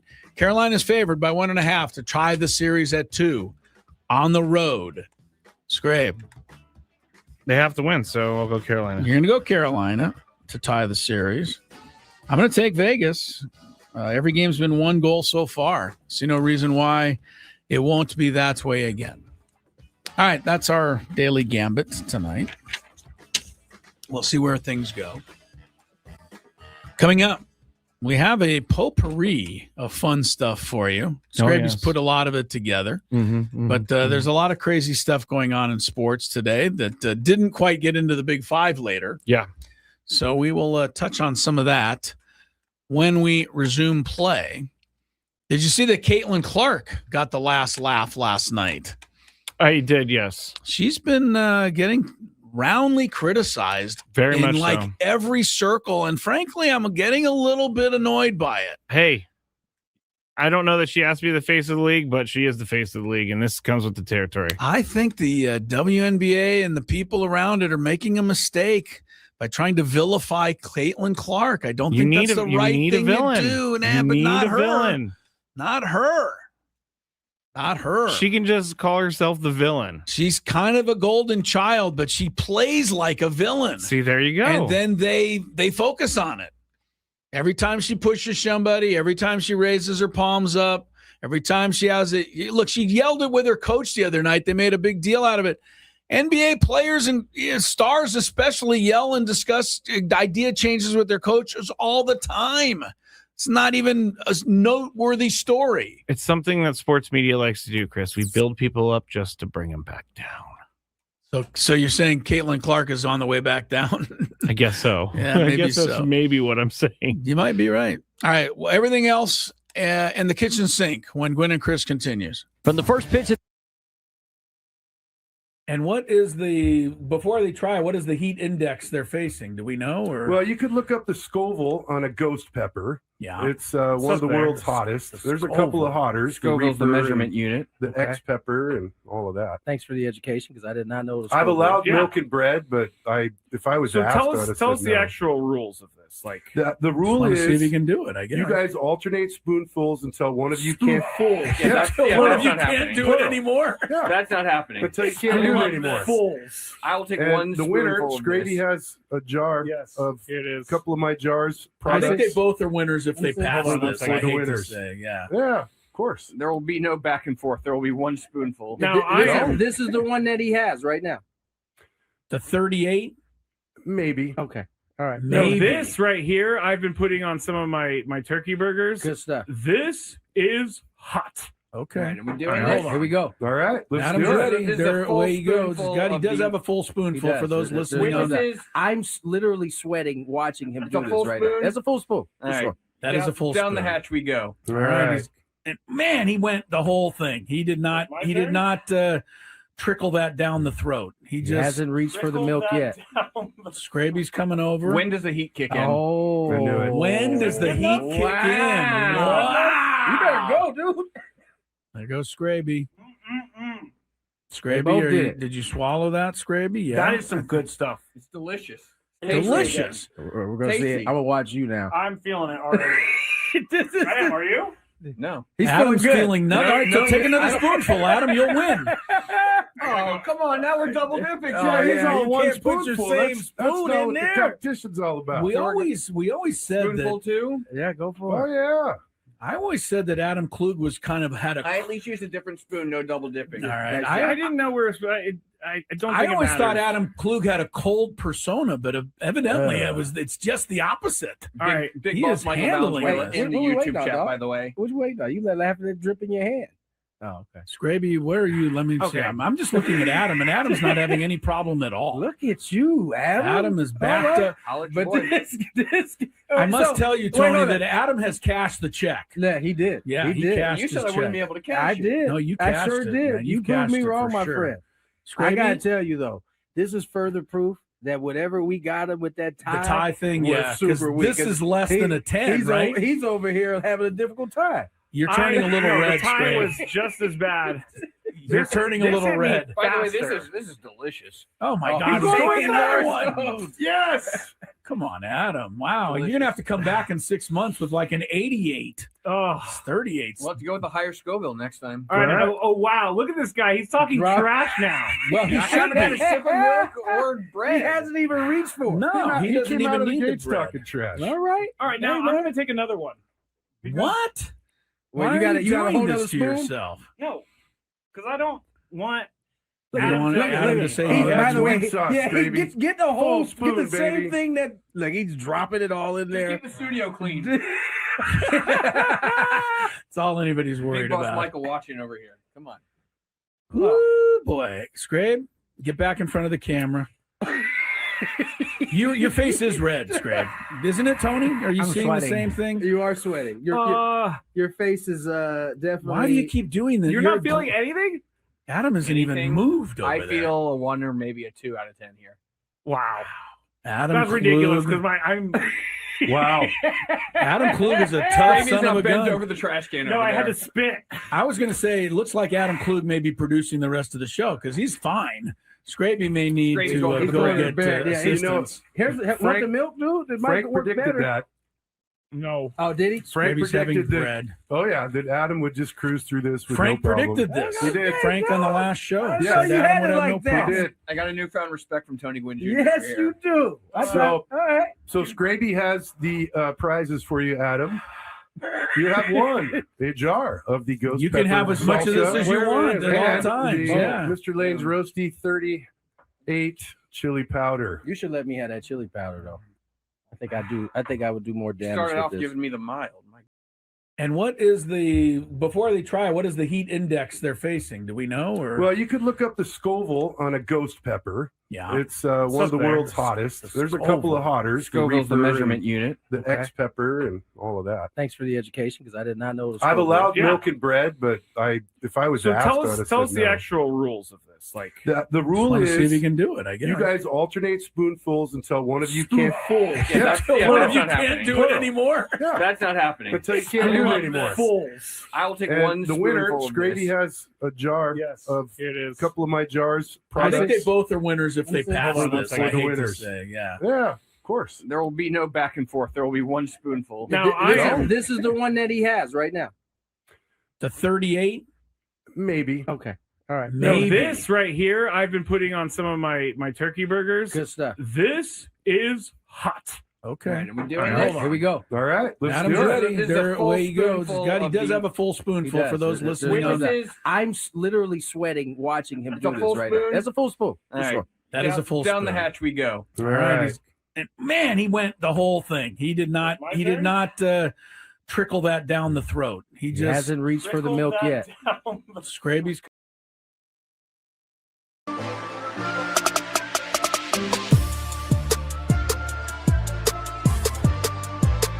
If you love Mediterranean food like I love Mediterranean food, Scraby loves it. All of us love it. And what is before they try, what is the heat index they're facing? Do we know? Or Well, you could look up the Scoville on a ghost pepper. yeah. It's one of the there. world's hottest. There's a couple of hotters. Scoville's the Reaper measurement and unit. The X pepper and all of that. Thanks for the education because I did not know. I've allowed Yeah. milk and bread, but if I was So asked, tell I us would've tell us said the no. actual rules of this. Like The rule Want to see if you is can do it, I guess. you guys alternate spoonfuls until one of you can't. That's One of not you happening. can't do it anymore. Yeah, That's not happening. until you can't do it anymore. I will take And one the winner, spoonful of Scrady, this. has a jar of here it a is. couple of my jars. I think they Products. both are winners if they pass Hold on one this. second. I hate to Winners. say, yeah. Yeah, of course. There will be no back and forth. There will be one spoonful. Now I am This is the one that he has right now. The 38, Maybe. Okay. All right. now maybe. this right here, I've been putting on some of my turkey burgers. Good stuff. This is hot. Okay. Right, and we do All it. right. Here we go. All right. Let's Adam's do it. ready. This is There- So much, Tiffany, for your hard work Yes, I mean on we that. I weren't want to making make fun a of her. public thank you for Tiffany on that one. Yeah, we weren't making fun of her. Oh God, Her nobody was job's making very fun of her at difficult. all. But some people don't. Her job gives me anxiety. Her job gives you anxiety because I'm a guy who's like knows that someone's waiting on someone to make a phone call. So I'm sitting there, I'm probably like tapping my foot next to the athlete, and they're not really paying attention because they're talking to their old friend over here. Right? She And did a you're great job. Looking at your watch, you're like, oh gosh, they were supposed to be on 2 minutes ago. We thank the Padres Media Relations Department and especially Tiffany on that one for Griffin Cannon getting on our Friar Friday interview last week. Yes. But yeah, not everybody wants to have their name and exploits mentioned on the radio. So I get it. Okay. Right? Tiffany just assumed do her job, and because she's doing her job. Yeah. Well, right? She's not into getting a bunch of, public acknowledgement. So we for should it. probably stop talking. Right. And so about we this. keep talking about it. But thank you, Tiffany. All right. Big controversy this morning. We're going to get into some of the stories in sports today, including Serena Williams returning to the tennis tour. How'd she do today in her first match? But before that, there was a big deal this morning on Ben and Woods. Yes, I've been notified. And you were notified. I was not notified. But as usual, the whole thing happened because of me. So let's go ahead, Scrape. You want to set this up or you just want to play? No. I've been vindicated because Ben and Woods. You've been vindicated. I have mentioned this a few times, but here's what happened this morning. You mentioned it because you think I'm messy. I And mentioned the it bottom because line is I'm not messy, although yesterday I was messy. I like that. I You like how can put be that. messy once and not be It's generally messy. Okay, well, let's listen to the clip. All right. Here from we the go. morning show. All right. And by the way, before you play this clip, yes, I just want to say to you, to me, yes, and to the listeners, okay, what you are going to hear is apparently, and I haven't heard it, but apparently, the morning show teaming up to, say that it's actually more Ben, mostly Ben, but to say that we and I in particular don't take good care of our working area. I just want to say that although maybe it is not his fault, and you're going to read into this statement any way you want to out there. All right, maybe it's not Ben's fault, but he is part of a radio show that should be very careful when it comes to throwing stones about how the area around this studio looks when the show is over. And I know you know what I'm talking about. I actually don't. I'm trying to think. Oh, I think you do. And I'm not going to go any further on that to embarrass them. I honestly don't have any idea. All right. Well, I'll have to ask you in the break. You may. But here's what happened on the morning show. Go ahead. I need to say something because it's been a few weeks now. And you know me, I'm generally, let's get through it. I'm not the squeaky wheel that needs the grease all the time. There has been an epidemic of crumbs at my particular workstation every morning. Today is really bad. On the keyboard here is covered in crumbs, Hang on. There's like a hang on, dude. All right, that's all we need to hear. But that's what Ben said. They went on to deduce that it could have been me because I was sitting in that chair. Oh no, you were here yesterday. No, look, here's the bar right here. I have it. It's a Tosi bar. And it comes from Trader Joe's, and it is very crummy. Did you just pour crumbs on the I was the showing table? how the crumbs can escape. So I haven't done a good job of cleaning them at the end of the show. So Ben, I apologize. I think this was more fun than you're taking it, but I understand you're getting attacked for your crumbs. I am having fun with it. I'm admitting to it. I'm saying I was a mess. And I apparently have been a mess for a while, and I will work on making sure that doesn't happen. That's what he said. Epidemic of crumbs. All right. So you see, I don't want to throw back. Okay, well, then don't throw back. I mean, this wasn't meant to be like a serious thing. It was meant to be just like fun between shows joke. Okay. All right, let's move on. We've talked about the crumbs. I'm just saying people that only are spotless, beyond reproach, should be throwing stones in this situation. I got to figure this out. I really do have to figure out what you're talking about. I'm probably just not thinking of it right now, but I cannot think of it. All right, let's get into our potpourri for today. And I wanted to start with, where was it? Oh, I want to start with this. So we've talked about this before, Chris, because when COVID happened, when the pitch clock happened, games started speeding up like crazy. And they were running out of time to sell alcohol. So teams decided, hey, we're not going to just cut off your alcohol sales in the 7th inning anymore. You're allowed to drink till the 8th inning because the games are going faster.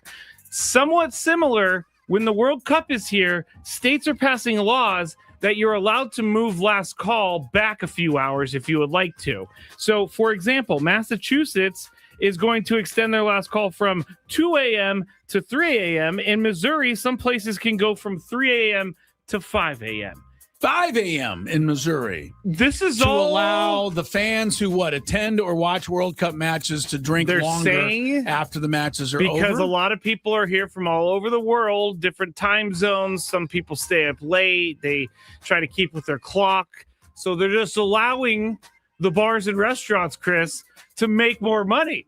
I don't see any issues with this. Oh, you love this. Oh, this is there's going to be zero issues with this. Right. There's nothing's going to go wrong by allowing people to drink even longer every night and then sending them home at 5 a.m. rather than 2 a.m. Oh, yeah. This is not going to cause any more problems with the drunk driving problems that we have in this country, with the fights that happen in this country. I don't understand why it seems like just about everything has to revolve around drinking or gambling. Well, it's because the money is made there. Yeah. I guess. And I'm not saying that this is a bad thing because I don't drink anymore. You could definitely drink. There is nothing wrong with closing down a bar at 2 a.m.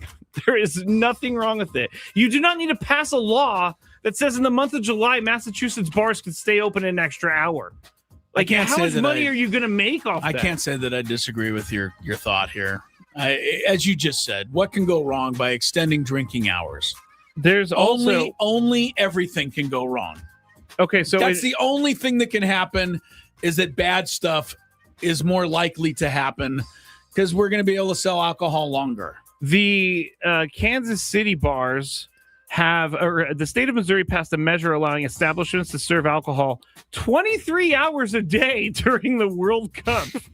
Like, I don't understand it, but there's winos everywhere in Kansas City saluting the World Cup's presence. You know, hey, all right.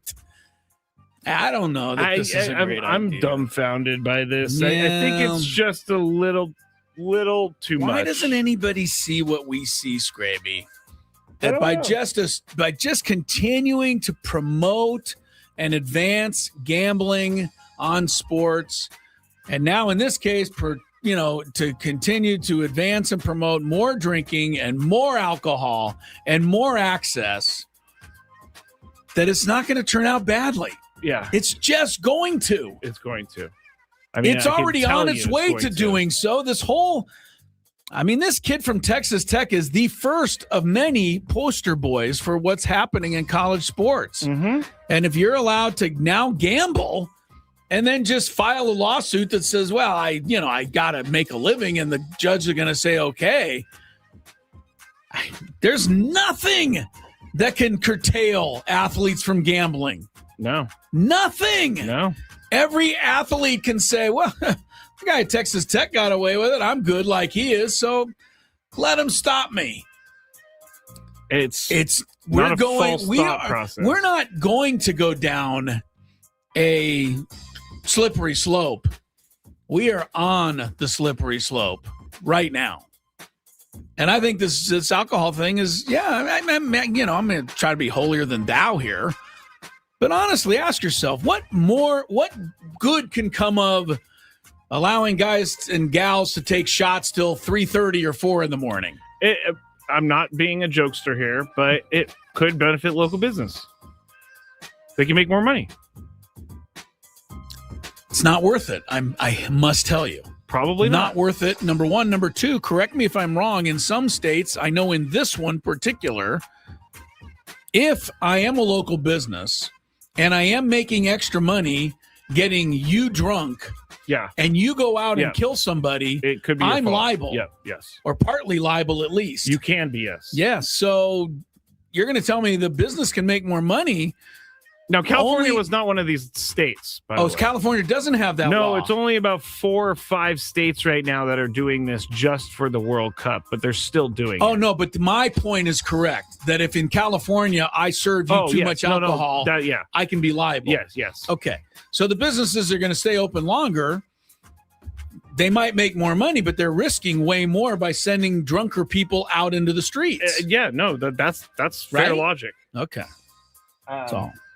It just is a little. It caught my attention. Yeah, the World Cup is it's coming, and it's going to be a hurricane force through here for a month or so. Another story. Then we'll go to Serena Williams. I know you got that one. The Brewers, for the second time, have stepped up and signed one of their top prospects. Luis Lara, the Brewers' number 5 prospect, number 91 overall in baseball, has agreed to a 7-year deal with club options that guarantees him $31 million. They're saying that's likely, realistically, he's going to net around $63 million. But with every incentive, if he hits every single one of his incentives, then he will make $78 million. How old is he now? Luis Lara is 21. He's 21. So he signed a deal. He's in the big leagues. Now, we've seen these before. Well, the first one was Cooper Pratt. Yes. A shortstop prospect for the Brewers. 8 years, $50.7 million. He got guaranteed $50 million over the term of that contract. Guaranteed money. He's nowhere close that I know of to being even in the big leagues. Yeah, I haven't heard of him. The Brewers have, from what I am told, have other shortstop prospects ahead of him. But they feel this is the way they must do it because they're a smaller market team. They need to lock up people before they are even people. I guess so. I mean, if you really feel like confident that this guy's going to work out for you, you're definitely taking a gamble, but you are also going to be rewarded if you're right. And he is good because he's not going to be making a bunch of money. But I don't know. The Brewers, that's interesting that you said that about small market team. They have to lock these guys up now. I don't know. It seems to be working for them. So that's it's hard to complain about the Brewers. They win a lot more than they should, including last night's game, by the way, if anyone caught that was crazy. Yeah, we're going to talk about that in the Big Five. It was 15-14, a bunch of home runs. They almost set the all-time Major League record for home runs in that game. There were more home runs and big hits in that game than the Mexico series. Do you know where that game was played last night? Vegas. Yeah. The A's played some games at the minor league ballpark in Vegas. The ballpark could not hold the big league fly ball. It could not. Kept leaving the park. Yes. And it's hot there, too. Congratulations goes to Serena Williams, 44 years young. Returned to professional tennis today. Doubles alongside partner Victoria Mboko. Mboko's only 19, so Serena can tell her to go cover all the rest of the court. Mboko's also ranked 9th in the world right now, so not a bad partner. But Serena and Mboko opened at the HSBC Championships in London with a victory. So congrats to Serena, 7-6, 6-2. Last played, Serena did in the 2022 U.S. Open. We're coming up on 4 years since she last played competitive. Really? Wow. I love what Williams said. And I've always been a big fan of both Williams sisters, by the way. I think they're terrific and fresh for the sport, and they always have been. I know that some people were taken aback by the way they ran through the sport, but hey, they did run through the sport, and you just had to deal with it. If you're good, that's what happens. But Serena said after the match, when they asked her why did she return, she goes, I don't know. I got nothing better to do. I'm tired of sitting at home. My kids are out of school for the summer, so why the hell not? Oh, so she's like, I don't want to spend time I don't with know. my kids. The kids are home. She's like, I'm going to go play some tennis. Hey, good for her. Serena Williams is probably the greatest women's tennis player of all time. It's hard to believe she has anything to really gain by coming back at this point in her career for her legacy. Her legacy's already established. It's just kind of a hobby at this point. But she says, hey, I've got nothing going on. I want to play a little tennis. Why not? So more power to her, I say. Yeah, if you can make it happen, then make it happen. Sure. I just want to talk about Paul Skeens real quick because we're coming to the end of the segment. Then we're going to have Chris versus the fans. But I got to say, Chris, this might be one of the coolest things ever for a kid. And I wish this would have happened. But these kids were just practicing baseball down at the local park when Paul Skeens just randomly walks onto their field and the kids lose their mind. And he signed autographs for everyone. He stayed there for 2 hours playing catch. He was signing baseballs. He was answering questions. He was taking pictures. I have to say, Chris, I'm officially a fan of Paul Skeens. I'm officially a fan. Can I ask you, was this publicized by Paul Skeens? No. Okay. Nope. Then yes, I like it a lot better. It was there's a picture from a dad who put so that up some there. Parents who put it out. That's my thing. Like I think athletes probably do a lot more of this than we know. I think most of them just don't want it even to be known. Yeah. You know? No, I get it. They go pass out turkeys at Thanksgiving to homeless people. Whatever they do, it doesn't always have to be publicized. Yeah, from what I'm looking at, there's no Pirates tweet or something. Okay, good. Yeah. Good for Paul Skeens. Just, look, you're driving by a plate, a yard full of school kids. You get out of your car and go say hello. That could make their whole deal. So that's fantastic. That would have made me a fan of anyone for my entire life. Good for Paul Skeens and good for all the athletes who do stuff like that. And I think it happens far more than we have any idea that it does happen.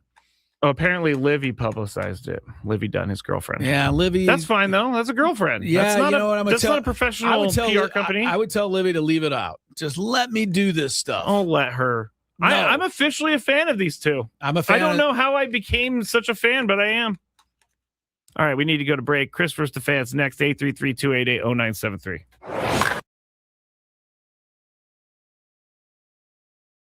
I actually got in trouble once when I worked at the bank for looking up a celebrity, and it was totally wrong on my part. Totally wrong. Looking up their account number? Just I searched their name in the account system, and what is wrong with you? I was like 19. You'd be better off. Was You would be cool. better. You'd be better off admitting that you wear your underwear inside out. Frankly, This guy is just searching up people's accounts. It only happened that one time because I got caught. How did you get caught? The account was flagged, and anybody taking a look at it gets logged. And so I got called into the boss's office like 3 days What later. did that come? I'm sorry, I gotta ask, but nobody's supposed to be doing this preview. What did that conversation? How did it go? Well, why were you looking up Paris Hilton? Is that who it was? I can neither confirm nor deny. Oh my! I can neither confirm. That's really funny, Chris, that you just yelled out that name out of all names. But I walked in. I got called into the office, and I sat down. And all my boss. I loved her. She was great. Her name was Sharon. Amazing boss. She just slid the piece of paper in front of me. You knew. Said, "Did you visit this account?" And I looked. Yeah. She was like, "We're gonna have to write you up for this, and if you do it again, we're gonna have to fire you." And I said, "I'll never do it again." And I got out of there as soon as possible. I took everything, but it was not good. Not good. Just curiosity, huh? He's like, I wonder how much they have in their account. Yeah. I mean, before I got caught, I did look up athletes. And, oh my God! I'm so glad you're sitting in this seat now. Yes, I'm so happy you're not doing any job that can be dangerous to people's futures. This was in the first year that I was there. I learned my lesson thoroughly. thoroughly. Chris, as I said, as soon as they walked in, there was like, yeah, that's our guy right there. That's our window. We're gonna take him down. Yep. Just lucky I didn't get caught for like. I can't even say. I'll tell you guys off break whose account I saw and how much money they had sitting in their checking account. And this was how long ago, too, by the way? 2009, 10. Way before I became a good person. Didn't Bank America end up getting in trouble, or was that? It was one of those banks got in trouble. All of them get in trouble for selling information, but I heard folks like you. I wasn't selling any information. I was just wanting to see what was going on. Curious. I didn't check their account activity, which I could have. Been like, oh, they bought this here. I'm gonna go up there. You know, I'm not that creepy. Well, that's stock. Oh yeah, you're not that bad. I'm not that creepy. This is amazing, by the way. We're supposed to be doing. How are we supposed to do baseball picks under these I don't think we can circumstances? anymore. I think we gotta push it. You guys never did it? Well, I mean, no, Scrape, we didn't. We didn't really? Okay. Like you work at a bank, you're looking at people's account information? That's unbelievable. It only happened for a little bit, and then I got in trouble. for a little bit. I can't stop laughing at this because it is quite hilarious, Scrape. But you were saying that I may have gotten robbed or whatever. I actually did get robbed when I worked in San Francisco, and they're called quick change artists. How long did you work in the banking industry? 8 years. I was a teller supervisor when I finished. I was also the merchant teller, which took in around $150,000 in cash a day. Guess what? Always balanced at the end of the day. Yeah, I bet. But there was a guy who walked in. He had about $5,000 in hundreds, and he handed it to me. He said, "Can I get 50s for these?" And I said, you know, it's pretty annoying that he wants $5,000 in hundreds. In hundreds, and he wanted $5,000 in 50s. He just wanted 50s instead of hundreds. So I had to go get it from the vault. I come back. I'm starting to count it out, and then he's like starting to ask me questions as I'm counting it out. He's trying to and then what did I tell you, Chris? This is what I'm talking about. That window right there. Hey, this guy was so good that no one saw it coming. But so when I started getting mad at him because I counted out the 50s, he goes, "What are you doing?" I asked for 20s. And I'm like, what? You did not ask for 20s. You asked for 50s, bro. Yeah. I had to go to the vault to get those 50s. And as I was getting all mad and talking to my boss, he took the cash off the counter and put it into this folder that he had on the thing that the original 5,000 in hundreds. Yeah, well, he kept going like that, and then I was so mad, I just grabbed it and I threw it in my drawer. And then he was like, "You know what? I'm out of here." and he walked out. And How then at much the end did of the he get from day, you? $3,000. He got an extra 3 on you. $3,000. Yeah, he got $3,000. See, the thing about criminals like that, they can sniff out a mark really easy. I'm not a mark. You are 1,000%. I was actually the bank's dog. They got you for 3 extra. And that's the only time in my 8 years that I ever had anything happen like that. I'm sure there are people who've been there 8 years that never had 0 taken. Scrape, I got a 20 here. Can I get 5 fives, please?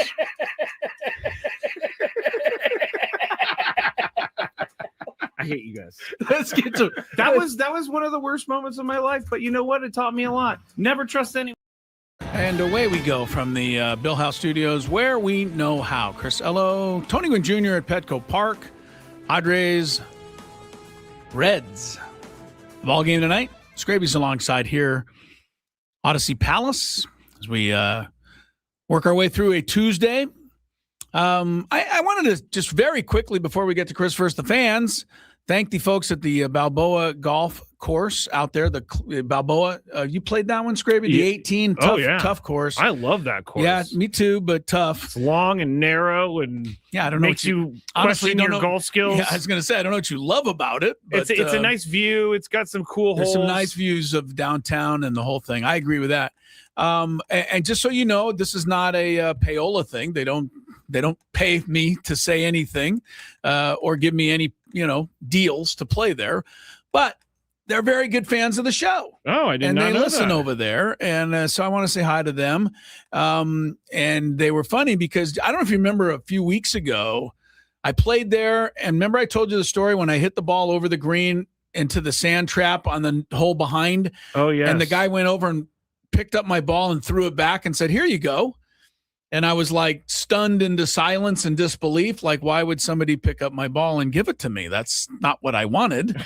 I wanted to hit the shot. Anyway, they were laughing about that today because they had heard the story. And they said, hopefully, nobody will pick up your ball today for you. And I said, well, hopefully I won't hit any shots so bad that they're on the other hole and somebody has to pick it up. So I took some responsibility for this happening.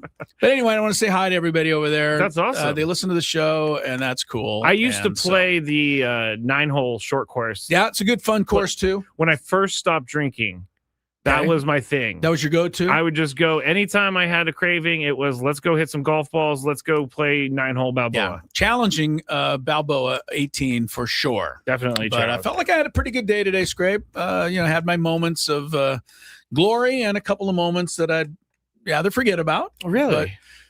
But I think they're getting fewer and fewer. The moments to forget about? Yes. Well, that's what happens when you that play lots of blow-up golf. hole. You know that blow-up hole? Of course. The one that is like, The one where you want to quit. Well, like you have a snowman and you're still not on the green. Yeah. That kind of blow-up hole. No, I get it. So. I get it. Usually I play the, just for my own ego, I play double par as the max. So that's 6 on a par 3, 8 on a par 10 on a par 5. I think that's fair, but it's not fair when you actually got like a 17. Or if you have a handicap and you have to really keep track of that. Yeah, you have to add up all the shots.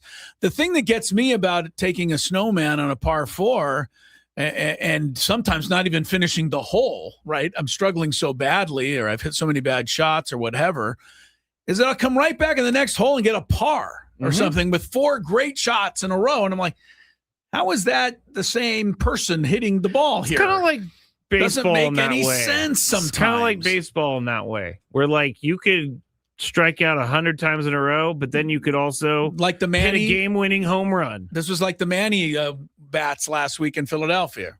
Yes, took 8 strikes down the middle, hit the 9th one to Harrisburg. Yes, Harrisburg is a good place. Yeah, incredible.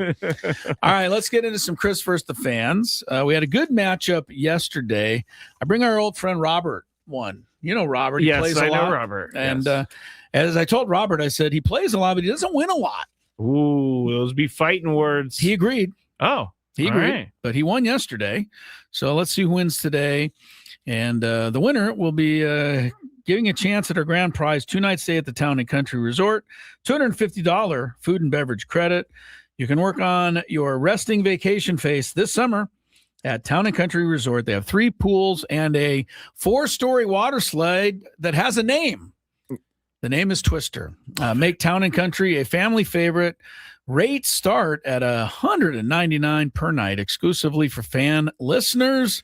Visit townandcountry.com/thefan. I have to say, I'm sorry. I did this yesterday. It's towncountry.com/thefan. What did I say? Town and country. I did. You're right. So the website is very important. Towncountry.com/thefan. Go to towncountry.com. And I will say, as somebody who lives in San Diego, and I do staycations. Yes, you do. They're really good. This is a good place to do them. Yeah. Because it's a good town. It is. Go out and explore it. I love staycations. You don't really have to pack that much. You don't have to like prepare to go away forever. Yeah, go to the Town and Country. You'll like it. And let's get you a game of Chris vs. the Fans. If you had one shot, one opportunity to take down the human almanac himself, howdy do. Now is your time. Listen to me, this guy is dangerous. Now is your opportunity to win a prize. Well, I hope you know what you're in for. Chris versus the Fans starts now on 97.3 The Fan. All right, the rules. You have to make it through 3 questions. Each question will get more difficult. If you get the question right, you move on. If you get it wrong and Chris gets it right, you're eliminated. But if Chris gets it wrong, then you move on to the next question or you win. If you're a first-time player, let us know before you get into it. You'll get that question for free today. All right, let's go to our first contestant. I'm going to go with Casey. Hello, Casey. Casey. All right, we'll have to maybe come back to Casey. Let's go to Lucas. Hello, Lucas. Casey's probably attending to the Sunshine Band. Or you don't know he's who that is. Or he's at the bat. Could be at the bat. I know Casey and the Sunshine Band. Well, couple both, of references. both great jokes right there. Yeah, Solid yours was jokes. better than mine. All right, Lucas, are you there? Hey, yeah. Hi, Okay, Lucas. all right, How are all you? right. Okay, Lucas. How old are you, Lucas? You sound young. 14. 14. All right. Good for you. Can't be losing to By the way, 14-year-old Lucas, Chris. quick question. Did you ever see a movie called Lucas? It's No, about I never saw it's the about a 14-year-old kid, and it's fantastic. What year was this movie made? I'm going to say 30 years ago, maybe even longer. I've But I'm never heard of telling this you, movie. it's one of the great coming-of-age stories for a 14-year-old kid ever. It's called Lucas, and I think Lucas should have his parents find Lucas and watch it. You'll like My it. dad said I should watch it. Oh, wow. Okay. See, All right. there you I go. was going to say sorry for all of this, Lucas. No, but... I'm not. I'm setting him up okay here. All right, Lucas. Here we go. Question number 1. What school did Tony Vitello coach before the Giants? Question. Coached in college. What Lucas, college what did college he school was he the coach at? coach College? at? Yeah, Yeah, he what coached in college? college. Tony Vitello before the Giants hired him. Hey, guess. Come on, Dad. I have no idea. Oh, okay. Let's just go with like UCLA. They're going with UCLA. UCLA. It would have been less of a move. Yeah, sorry guys. I can't not tell a lie. I have to. If I know the answer, I have to answer. You're like Honest Abe. It is Tennessee, but Lucas, thanks for playing. Yeah, thanks, Lucas. Watch the movie and send us a note. Let us know what you thought of it. I bet you'll like it. Okay. He's All right. like, I don't care. I just lost. Yeah, he may care. It's a good movie, Scrape. I got to look up this Lucas. movie Lucas, it's real quick. called. It's quite old. I'm going to say it's even 35 years old. Oh my gosh, Chris. It's 40. 40 years old, but I think it'll hold up. 1986. I think Charlie Sheen plays like Charlie the Sheen high school is in it. quarterback. Winona Ryder is the cheerleader. Oh, there we go. That's why you love I do like Winona you Ryder, love but her. that's not the reason. This is a good movie. I'm just saying. All It's right, did it get good right. marks there? It got 76% on Rotten Tomatoes. Okay. I will say, I mean, Charlie Sheen in the 80s might be his best work. He's not even an actor yet in this movie. He's Exactly. just like filling in as a well, he's in kid. well, maybe that's why they used him in the picture now, because everybody's like, oh, that's Charlie Sheen. I want to watch that. he's not a huge character in the movie. The kid who stars in it is a Corey Haim, I believe. Yes. He was a very big time kid actor back in the day. Yeah, things went bad for Corey. Yes. Okay. Well, that's neither here nor there. It's true. All right, let's go to our next contestant, Cameron. Hello, Cameron. What's going on, fellas? Hi, Not Cameron. too much. You Good ready luck to play? you. Let's do it. Yeah, I'm my let's first go. time. First time. Yeah, very good, Scrape. Thank Wow. you. I'm feeling it today. You let it all out. Question number 2. Question 2. What current MLB manager managed the Padres for one game in 2015? 2015. Let's go Pat Murphy. Pat Murphy. The Murph. Unfortunately, no. You know, I wouldn't have known this probably if it wasn't for you asking me something similar last week about Really? this. Yes, you asked me who the interim manager was after Andy Green got fired. right, and so I was thinking shoot, I along forgot those about that. lines, and I went to Dave Roberts, who actually coached a game for the Padres. Sorry about Sorry, that, Cameron. Take another shot, though. I always feel bad when the first-time player loses because they probably think, well, I'll never win. And it really isn't the truth. You know darn well. You come back, you play again. It can go your way very easily in this game. Nice pep talk. I'm trying to help. All right, let's go to, you know what? Give me a second, Chris. I'm going to screen this call. All right. Dun, dun, dun, dun, dun, dun, dun, dun, dun, dun, dun, dun, dun, dun, dun, dun, dun, dun, dun, dun. You done? No, he's not done. Dun, dun, dun, dun, dun. Okay. Dun, dun, dun, dun, dun, dun, I dun, didn't. I thought you were going to dun, actually dun, like dun, talk. dun, dun. I thought you were actually going to It was talk. my little interlude there. Yes, I could have just played the Jeopardy music. Right, you could have thrown that in. All right, we got Pete. Hello, Hey, Pete. all right, let's go, Pete. Pete. Good afternoon, gentlemen. How are you? Pretty Good, good. sir. Pretty good. How are you doing? Let's go. Pete's ready. Okay. All right. Chris is making the I'm call. ready. Let's move forward. Where is the NASCAR race being held next week here in town?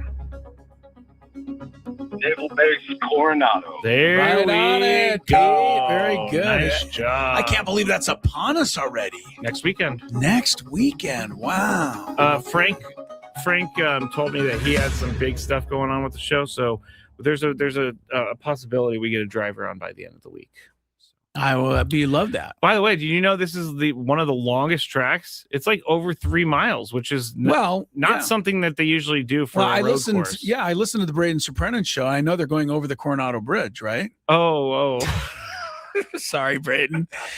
I just remember when it first came out, he was like, I think they're going over the Coronado Bridge. And I'm like, I don't think so. That would be a little bit, scary for a NASCAR race.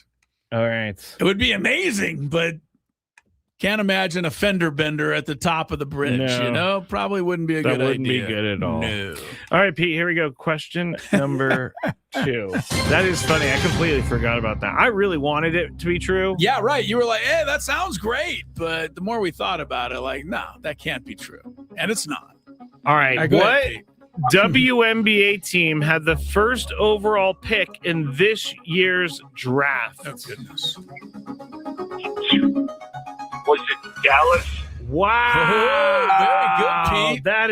That's impressive. Yeah, that is very impressive. good. He's 2 for 2 and 2 really good answers. That is very impressive. Yeah, Dallas had the first Well, pick. I am a former multi-champion. That's true.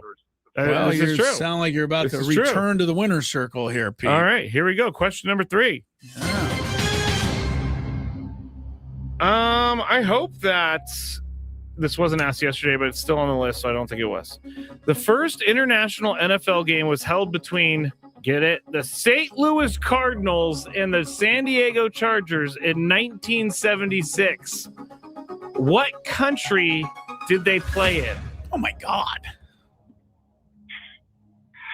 Well, this is a flip of a coin. It's either going to be London or Germany. I'm going to go with Germany. Germany. Stay there, Pete. I'm not going to go there. I thought, and I'm probably wrong, 76 is before I even lived in San Diego. So that's a while ago. I thought they had some games over in the Orient. I'm going to say Japan. Oh, wow. Yeah. Sorry, Pete. Sorry, Pete. Yeah, Orient. You know why? The only reason I guess that the Aztecs played a Japan game against Air Force when I was in like second or third year in school. And it was like a thing. They had games over there. Yeah, well, they just had, apparently, from what I read, it was just an exhibition in August. Right. How did it work with the St. Aztec Louis game was a real game. They played Air Force and they called it, I forget what they called it, but it was like, regular season game, but they played it in Japan. I don't recall all the details, but it did happen. That's why I guessed it. Wow. Sorry about that, Pete. How did it work with the St. Louis Cardinals being a football team and a baseball team in the same city at the same time? Well, the same way it used to work back in the old days when Willie Mays played for the New York Giants and the New York Giants had a football team. They figured it out. All right. We're going to go tiebreaker, because we have kind of come to the end of our segment time. Let me go with who? Everybody's going to hate this. Let's go with Dave Roberts' playing career. Dave Roberts. Yeah, he was a baseball player. I don't know why everybody hates Dave Roberts. Because he doesn't like us. Okay. Because he likes you. Inside the baseball confines. Guarantee if you sat right over there, you'd like Dave Roberts. I'm sure I would. Okay. But would he talk about the sinister sling? Then I would get angry. Then you get angry. Yeah. Then I would be angry about that. All right. He sticks up for his team, which he has every right to do. I hate to tell you. All right. I don't care. I know. Let's get to our contestant, and we will go to Justin. Hello, Justin. Are you there? How are we doing? Hi, Justin. I'm here. Welcome to it. All right, Justin, you're going to play tiebreaker. I'm going to ask Chris for a number. He's going to give me a number. You're going to guess whether the actual number is higher or lower than what Chris said. Side note, do you know what team he started with? I didn't know this until I looked at it right now. Honestly, I was just thinking of this. I can just tell you. Yeah, I know, but I was trying to come up with it in my own mind because I was trying to. Who did Dave Roberts even play for in the major leagues? He played for 5 teams. I know that over 10 years. I know the Dodgers and the Red Sox for sure, and that's all I can think of. So he played with the Indians for the first 3 years of his career. He was a tribester, huh? He went from Indians to the Dodgers to the Red Sox to the Padres to the Giants. Okay. All right. Here's the question: how many home runs did Dave Roberts hit? Good. Very good. Dave Roberts, how many seasons did he play there, sir? 10. As a player. 10. 10 years, Dave Roberts, I just don't see him hitting more than 6 or 7 in any year. I also don't see him getting a ton of playing time. I mean, like an everyday player. Yeah, I don't know. And I don't see him being a power threat. God, 10 years. I want to get close. Did he hit 40? 40. Justin, is the actual answer higher or lower? 10 years? Yep. I think I'm going to go lower. Lower. Correct. He got it. Justin, stay right there. You are the winner. Justin. He had... I can tell you Justin was about to say higher. He was. He changed it at the last minute. And that was a good thing because he hit 23 home runs. 23 home runs. His most home runs in a season, 8, and it came with the Padres. In what year was that? 2005. I'm looking up Dave Roberts just for fun here to kind of reacquaint myself with his career. Here is something that we did not mention or know, but it kind of follows in what we just talked about. He was born in... Please don't say the same hospital as you. No. Please don't. He was born in... Certainly not. He was born in Naha, Japan. Dave Roberts. I didn't. Little known fact. Was his his dad or mom in the military? I'm assuming so. I don't know. We know he grew up here. He went to Rancho Buena Vista High School. We know that. But he was actually born in Japan. Okay. Don't know too many people are aware of that. No, I was not aware of that. All right. You know who his agent is? I do not. You're familiar with this agent. He has the same one as Tony, as our partner, as Mr. Boggs. Yes, he does. How about that? I don't know if that. You don't think that that's good? I don't think that sits well with me. You got to get rid of him, Boggs. Sit well with you. You're going to talk to Tony and tell him he's going to have to move on from sharing an agent with Dave Roberts. Yeah, you're going to have to. Yeah, I mean, you've had it. You just want nothing to do with Dave Roberts. Mr. Boggs, I'm going to call you Mr. Boggs out of respect. Okay. I know that he probably makes you a ton of money because he's a World Series winning manager. Yeah. But drop him right now. That's it. Get him out of here. We don't want to deal with it. Wow. Okay. Yeah. All right. Tony Gwynn Jr., Dave Roberts. Best friends. No, I don't know that at all. I'm joking. What? I'm joking. Of Pickles? course I don't. Yeah, I don't. Wow. Hell no. Hell no. Frank. I need one more from Tony. Oh, one more. Pickles? No, one Give me more. some meat. That's the one. Okay, break time. Give me some of that meat. I don't love that one. I don't know. For the most in-depth.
Padres and Reds coming up tonight.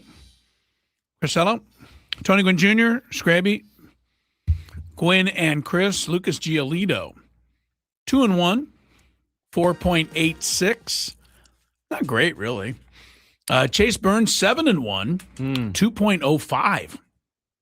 Chase Burns has been very good. Very good. Here's the thing with Chase Burns. He burns it in there. Oh, man, we're Right? good with the dad jokes today. But he throws hard, okay? Padres, despite a win last night, what has been the question mark about Fernando, Manny, right? Can they still hit the fastball? That's really, when you break it down, I know Fernando hit 380 over the last 13 games, but it's not with any kind of punch. We know this. I got the one home run, a couple of doubles, scattered RBI here and there. Hate to say it in this manner, but it's been a rather soft 380 for Fernando. That's not a thing. It is, because That's it's not more of a a thing. what it is. I'll tell you what it is. It's something that what detractors can understand better. It's kind of a Luis Ariz 380, where you get a bunch of hits, but it doesn't contribute to a whole lot. Fernando Tatis, and I'm going to keep saying it until he starts slugging again, needs to be a bigger part of this offense. Of course. All right.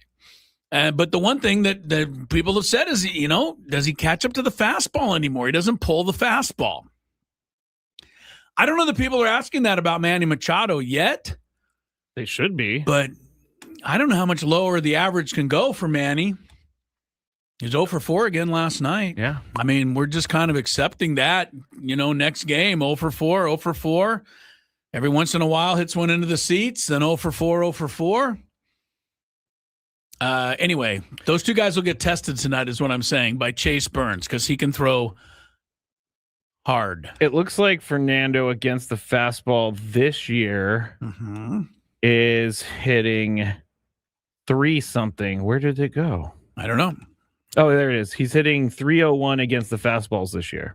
Fernando is. Yeah, but that's not again, his batting average is not what's in question. Okay, what are you looking for? I have all the numbers right here. No, what's in question is whether he can pull side and hit the ball, with authority, inside pitch, pull, fastball. Well, I don't over need the fence. website to tell me that he's not doing that. Of course you don't.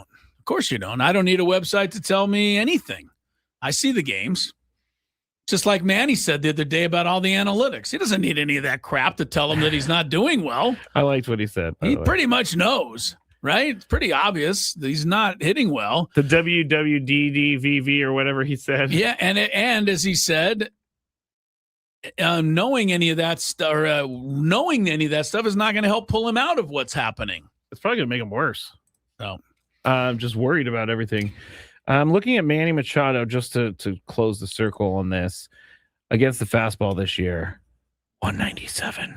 Well, that's ahead of what he's hitting with against other pitches. Breaking pitches 111. Yeah. Off-speed pitches 167, which you can't expect it to be high in any of those because he's only hitting 166. I told everybody a couple of weeks ago, if you don't believe that Manny Machado, how far down Manny Machado is, understand that his career average is 276.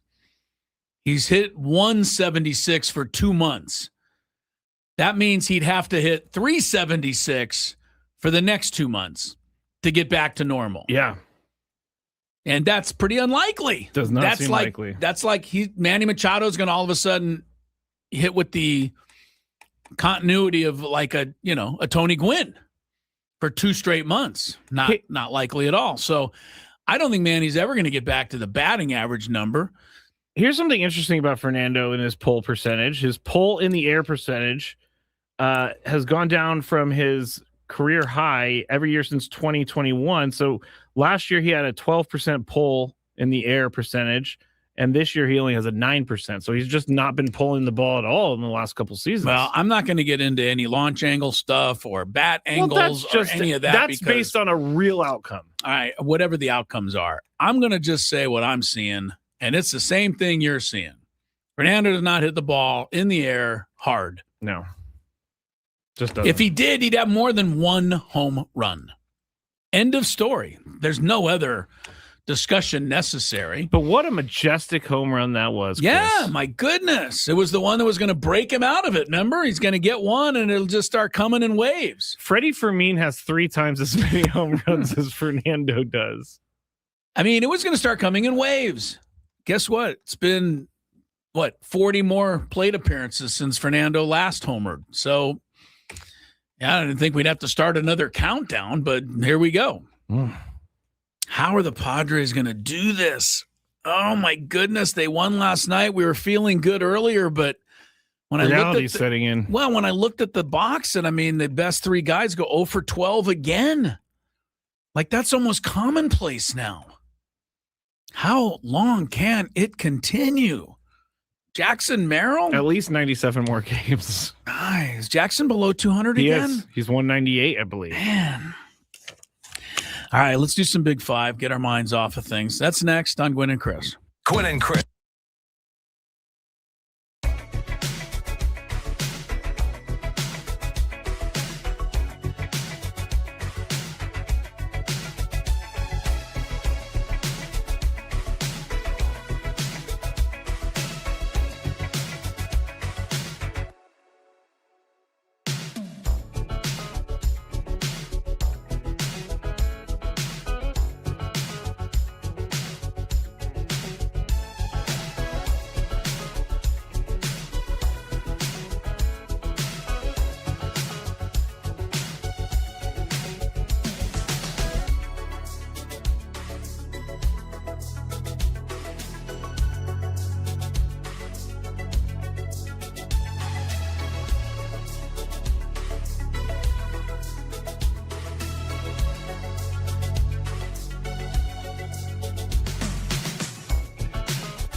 Welcome back to the program. 4:41 is the time. Crisello, Tony Gwynn Jr. of Petco, and Scraby alongside here at the Odyssey Palace Studios. All guests on 97.3 The Fan. Join us on the SDCCU Fan Hotline. It's not Big Bank Banking. It's better. Coming up on a Big Five. And then in the 5 o'clock hour, we'll get you ready for the ball game. Got the Padres and the Reds, and we got Fermin back in there tonight. The slugging catcher. Yeah, the Ferminator. My goodness. He homers again tonight. He'd be halfway to the major league record for most consecutive games with a home run. That would be wild. That's somebody we wouldn't expect to be breaking that record, considering he had no home runs before this. Did he have one hit before this? Barely. I remind people that here's how surprising what Fermin is doing right now. That his hot streak in the last 3 games, which is like homer, double, single, 6 RBI, whatever he's done, has raised his average to 161. So that's how far down he was before this started. His OPS, I've been watching, it was like under 400, and that is getting the biggest kick right now from these 3 home runs that he's hit. In the double. Can I just talk about OPS for a minute? Manny. Goodness. No, I don't want to, Chris. All right, let's go to the Big Five. What is it, though? It's under 600. It's under, and he has 11 home runs. Still under 600. Jackson Merrill is closing in on being under 600 too. And he might even be there. Let me double check before we go to the Big Five. Yeah, Jackson's under 2 now, 594. Brandon says Freddie has a no PS. You respect Freddy Fermin, Brandon. Put some respect on that name. I'll say this. If Luis Camposano had been healthy, I really don't know that Freddy Fermin would even be on this team. I don't think he would. So, it's strange. Things happen for a reason. Yeah, things do. And you got to take advantage of it when you get your shot. All right, Big Five. Thank you. It's that time of the show when we check on the latest in sports. Only the most important topics and questions are brought to light. Stop what you're doing and listen. These news stories will astound and amaze you. The one, the only. Oh my God, who the hell cares? The Big Five starts now on 97.3 The Fan. Chris and I are broadcasting live from the Bill House Studios where we know how. We're gonna. You want me to tell you about it, Scott, from Manny Machado? Sorry. Yeah. I can't help myself. Sure. You know the WAR statistic, which I think is like the craziest thing in the world. I don't get it. But I do know reference it right I now. do know. Well, I'm going to reference it right now. But a lot of people put a lot of stock into this. They do. And if you have a 0.0 WAR, correct me if I'm wrong, Scraby. If I'm not doing this right, please tell me, because I know I don't know. The analytics people out there love to say, "Oh, you don't go your analytics," and I'm like, "Yes," and I don't care. But I believe if you have a 0.0 WAR, that means any other player out there who replaced you would be the same. Because you're not you're not above replacement. You're even if you're 0.0. That player would have to have 1.0 because that means they're 1 win better. Got it. But if you have a 0.0, you're just as average as the average can be. You're an average player. Manny Machado's minus 0.7. How is that even possible? Well, I can tell you hitting 166 does not help. Man, that is bad. Like, at a certain point, Manny's got to say in the back of his head, like, I got to do something different. There's some Hall of Fame players who've had, I'm sure, bad seasons. You would have a struggle to go through the list of Hall of Fame players and find anybody, because we're assuming Manny's in the Hall of Fame, or he's certainly at least knocking on the door of it. Hopefully this is not the rest of his career. What I'm saying is there is not a single Hall of Famer, I would guess, that ever had a season of that average. Ever. Like a full season of a under 200? Yeah, I don't think Joe DiMaggio didn't just tail off one year to 166. This just makes very little sense to me. Almost as little sense as the whole Fernando deal. And I know Fernando's on everybody's good side, and you forgave him for his stupid steal attempt the other day. And, he's getting on base and he's playing this and doing that. But that's not what he's supposed to do. He's supposed to power you to victories, and that is not happening, nor has it even come close to happening. I will take a guy who's crazy. getting on base over a guy who's not, because that's how low we are. Our standards Our are standards are not that high. All right. Big five. We already wasted the whole. It's okay. Real quick, Freddy Fermin. We're gonna stick with him. 3 home runs, 3 games. He's back in the lineup tonight. Do you just basically see how long it goes before his hot streak and his bat goes away, Chris? Yes. What is your other choice? I mean, his legs have to be getting tired now. Oh, he's played 3 games in a row. 3 games in a row. 4 games now in a row. Get back in there until they wear him out. Yeah, there's no way he wants to come out while he's hitting like this. I was joking earlier, but maybe I wasn't. Like Put him in the early. You called up Will Wagner today to replace Xander Bogaerts, who's on the paternity list. So that's a fact. And Which I don't know what Will Wagner has done, but he gets preferred spots on the team. And he's batting 5th tonight. I don't get it. I've never seen him do anything. Honestly, I'd almost consider batting Fermin 5th tonight. He's never going to have this kind of, power again. It is kind of weird that they just randomly pulled up Will Wagner and put him in the 5th spot. Like last year, I thought, what does he have on the organization that he's on the wild card roster? Yeah, Will Wagner went 2 for 15 as a Padre last year. Was he on the wild card roster? Thought he yes, was. I'm almost sure he was. I don't think he participated in that series. If he did, it was maybe a pinch runner or something of that ilk. Yeah, I haven't seen anything from Will Wagner that tells me he's any great shakes. I don't know what his average was at El Paso, but I know it wasn't the same as the other 2 guys that have been brought up. Augie said they're giving Wagner a chance to so they can either promote him for a trade or get rid of him from the organization. No one's clamoring for Will Wagner. You know what? I hear that stuff from time to time, and I just think it's a bunch of hooey. No, I think that there is showcasing, but not with Will Wagner. And not with a team that's got to win games right now. That's we don't have time to be showcasing anything. That's also very true. Are you kidding me? We're gonna toss tonight's game so we can showcase Will Wagner? That's not right. I think you could probably. Sorry, but I don't want to knock the person who's Augie's guessing okay. it. Augie's okay. Take a shot. You might be right a little, but I don't think so. But why? Look, you brought up Will Wagner. Great. He's playing DH tonight. Jace Bowen's not playing. I don't understand that. So Jace Bowen finally broke through, right? 2 hits, 2 stolen bases last night. A little surprising to me. I will say this about their lineup construction, because I don't mind that they have a different lineup every day, but it does, and I'm going to have to go back and look at this. It does seem like they take out the hot hand or the guy who is doing better than other guys. Like Jace Bowen should be in this lineup tonight. Seems like he should. Bochy had the famous thing. You hit a home run, you play the next day. No questions asked. Seems pretty fair. I know Laureano sat out a couple of times after home run games. Well, now we know maybe why. Yeah, that's it. I've had it with I've had it with Craig Stammen. Get him out of here. What do you get him out of here? What do you make of? I know we're just kind of bulldozing through the Big Five. It's fine. Yeah, not too quickly. What do you make of I read in The Athletic yesterday that Ramon Laureano didn't tell the Padres that he was feeling bad. His hip was hurting until like the weekend before last. Yeah, I think that's not good. Well, you have to tell a team that your hip is that bad. Yeah, he did not hit or perform like Ramon Laureano for an entire month.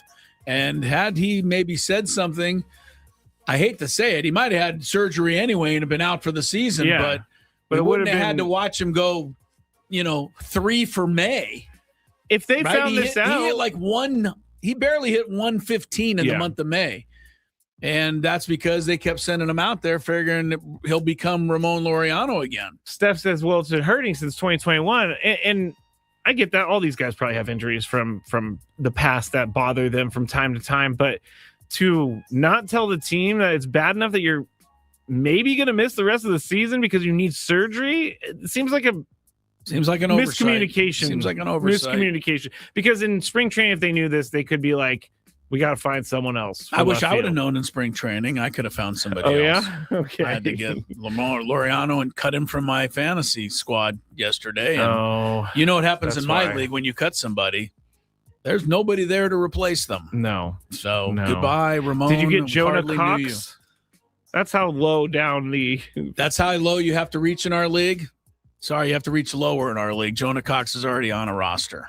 Oh, man. Yeah. That's rough. Yeah, it is. All right. Victor Wembanyama is now being called the villain of the NBA, or at least the villain of Knicks fans. Okay. Here's what he said after he was asked about being a villain after the game last night. I guess I'm nowhere near Trae Young level, though. He said he's nowhere near Trae Young's level of being a villain because everybody seems to hate Trae Young. My question, though, and I'm up first, is Wemby a villain? I think he has the opportunity to become a villain. He's got that somewhat of a personality where he's kind of dismissive a little bit, and that's people find that rude.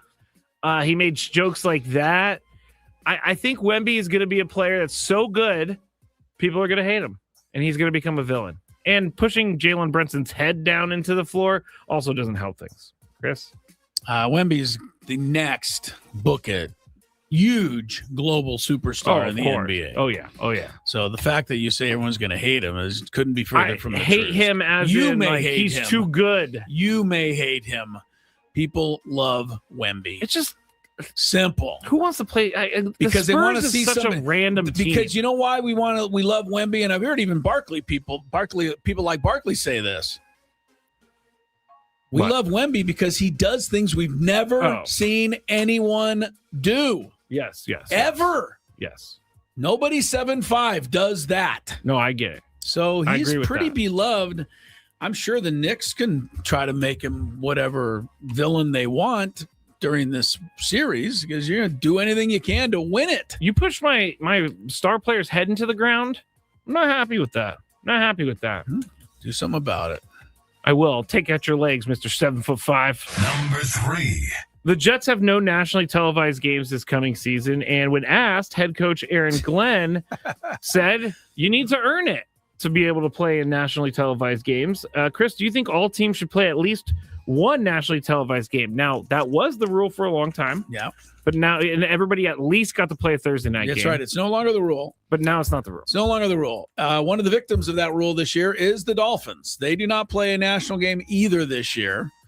So in that sense, I wouldn't mind seeing one game.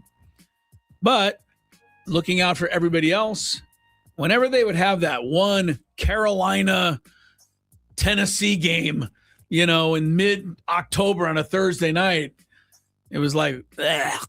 Yeah. Right? So I don't mind the rule. No, I don't. I mean, if they're going to just not care about players' health and safety, just go for it. The reason they did that partly in the beginning was because they didn't want teams to play more than one Thursday night game. It was health and safety. Because it was too hard. Now they just don't care. You can play a Thursday night game followed by a Friday night game, as far as I know. The NFL, we know already. This week you're going to play service to Wednesday. Next week you're going to play Sunday. The week after you're going to play Thursday, and then for Good Friday you're going to play Friday. Gimme more. Gimme more. Craig, more. I don't know what's That's happening. The NFL. That's what the NFL is. Man. Craig Stammen has an update on some injuries. We'll get into it next.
happy hour time scrape.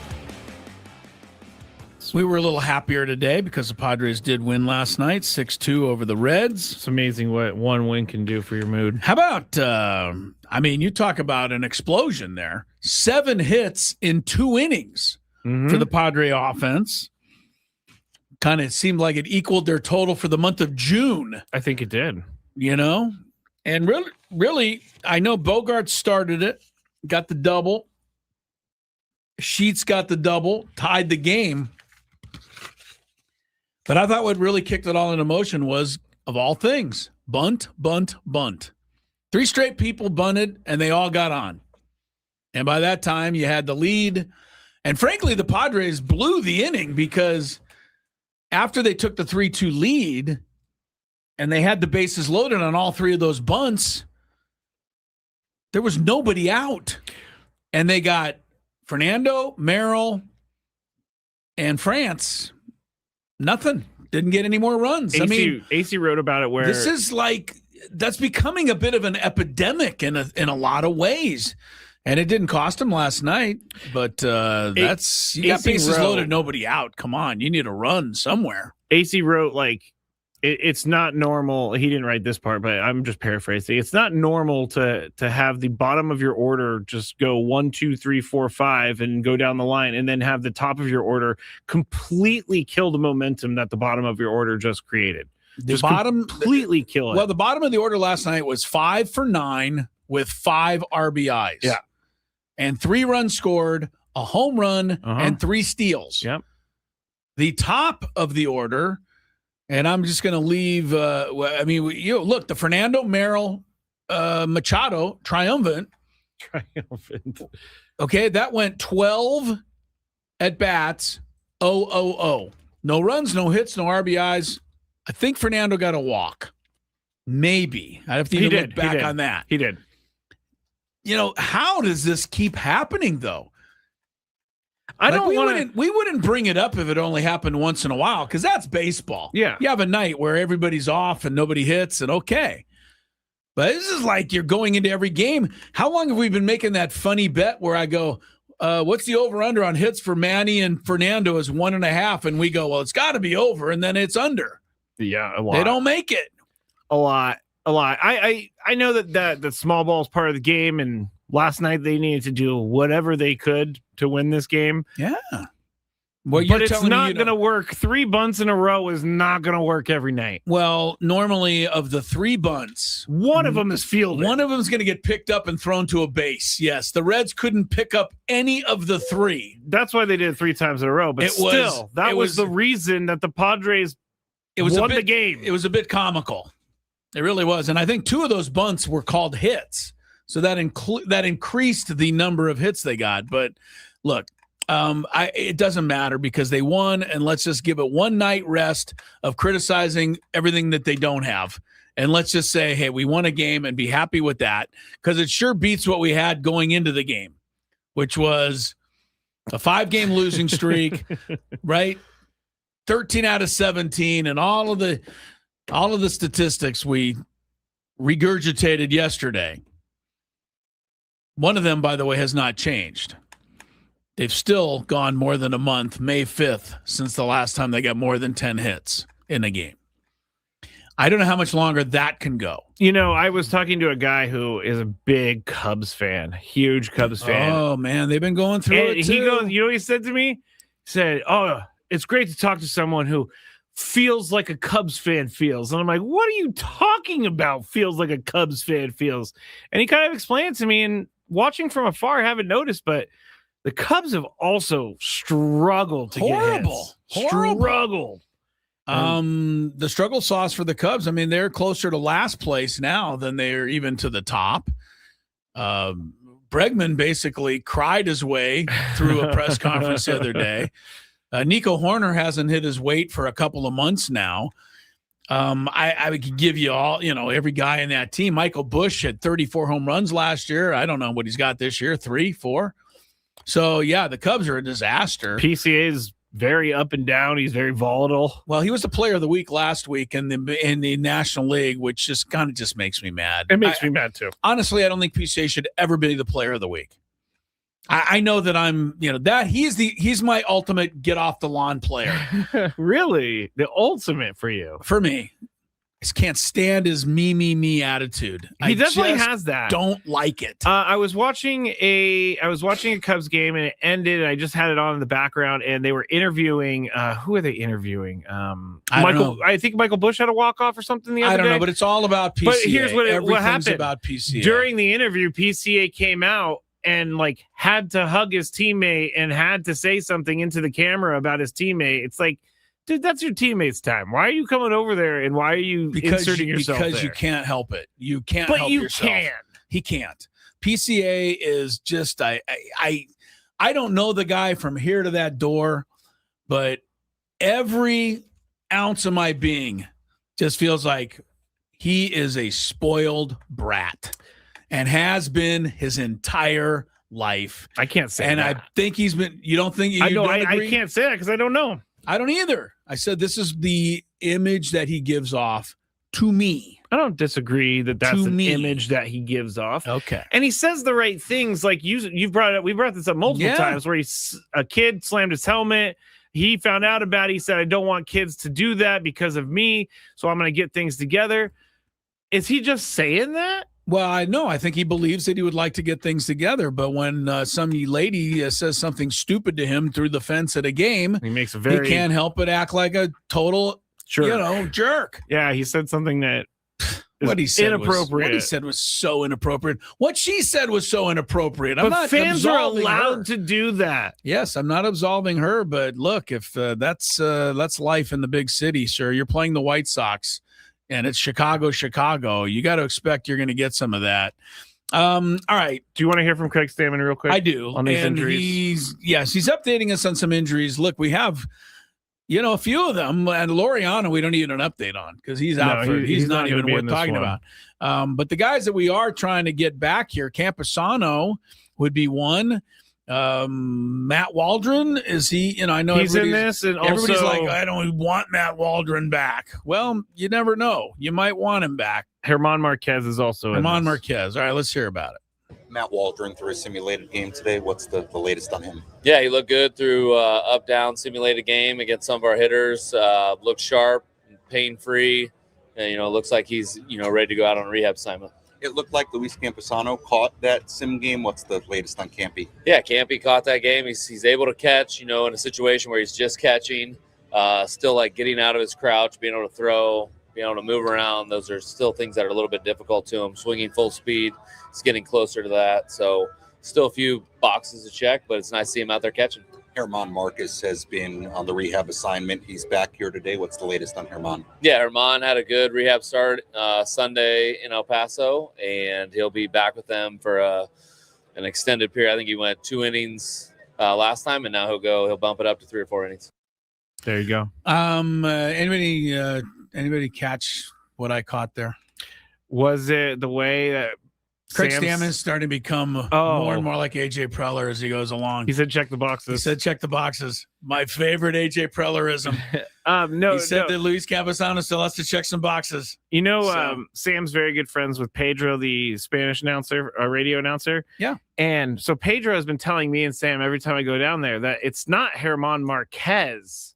Okay. It's Herman Marcus. Okay. And so I was paying attention because Sam now says it like that, and no one has even noticed that he's saying. Yeah, I went with the Drew Goodman pronunciation as a Rockies broadcaster. He said Marquez. I always call him Herman Marquez. I thought that was, if it's good for Drew Goodman, it was good for me. But yeah, those things can change around from time to time. But you're right; he is starting to get more cryptic in his answers. Yeah, Campusano. It's been over a month in that toe. Yeah, I've broken a toe. Yeah. It is not fun. Not saying it is, just saying get back. We need, Campusano.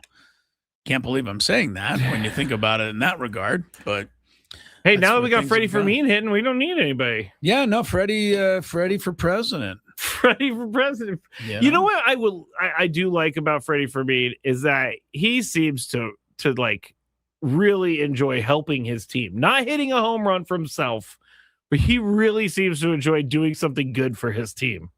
Yeah, well, if he wants to do something else good for his team, stop challenging pitches in the third inning. It doesn't matter even if you're right.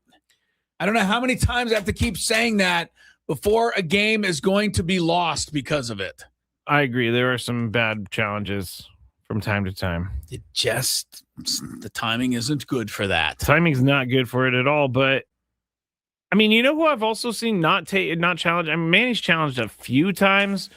I don't even recall Fernando challenging. They don't challenge very much. Yeah, even though he does have pitches that he could challenge, he doesn't seem to do it. With all due respect, I know Samad Taylor, you got all my support for your game last night, man. You were a big part of the win, the catch, the throw. You made a catch in left field. Yeah. He made a throw to cut a runner down.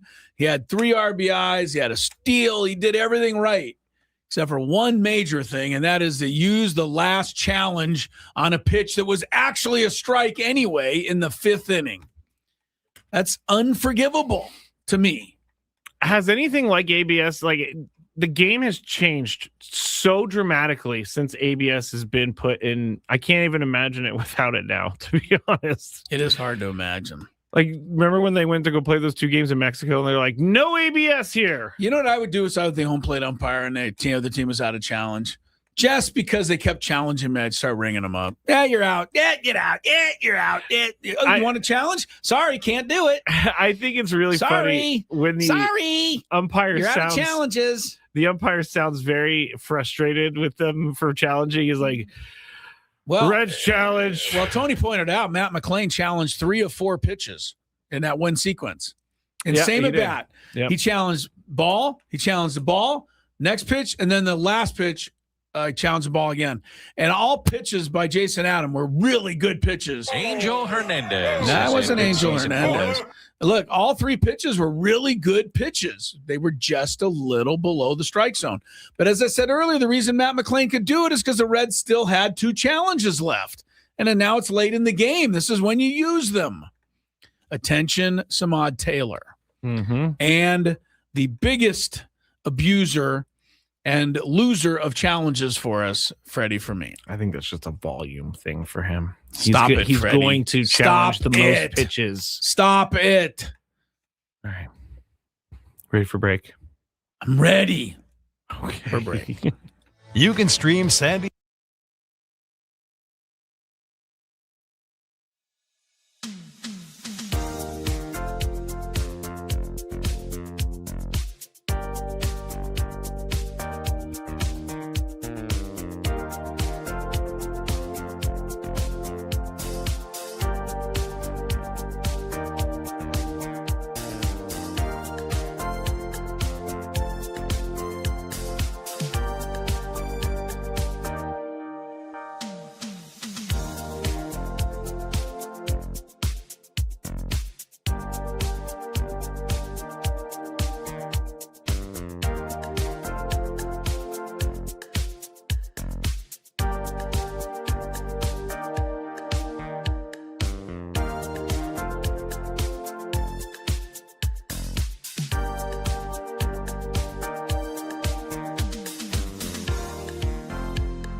unlike the cities that are hosting the World Cup, our happy hour is actually only an hour long.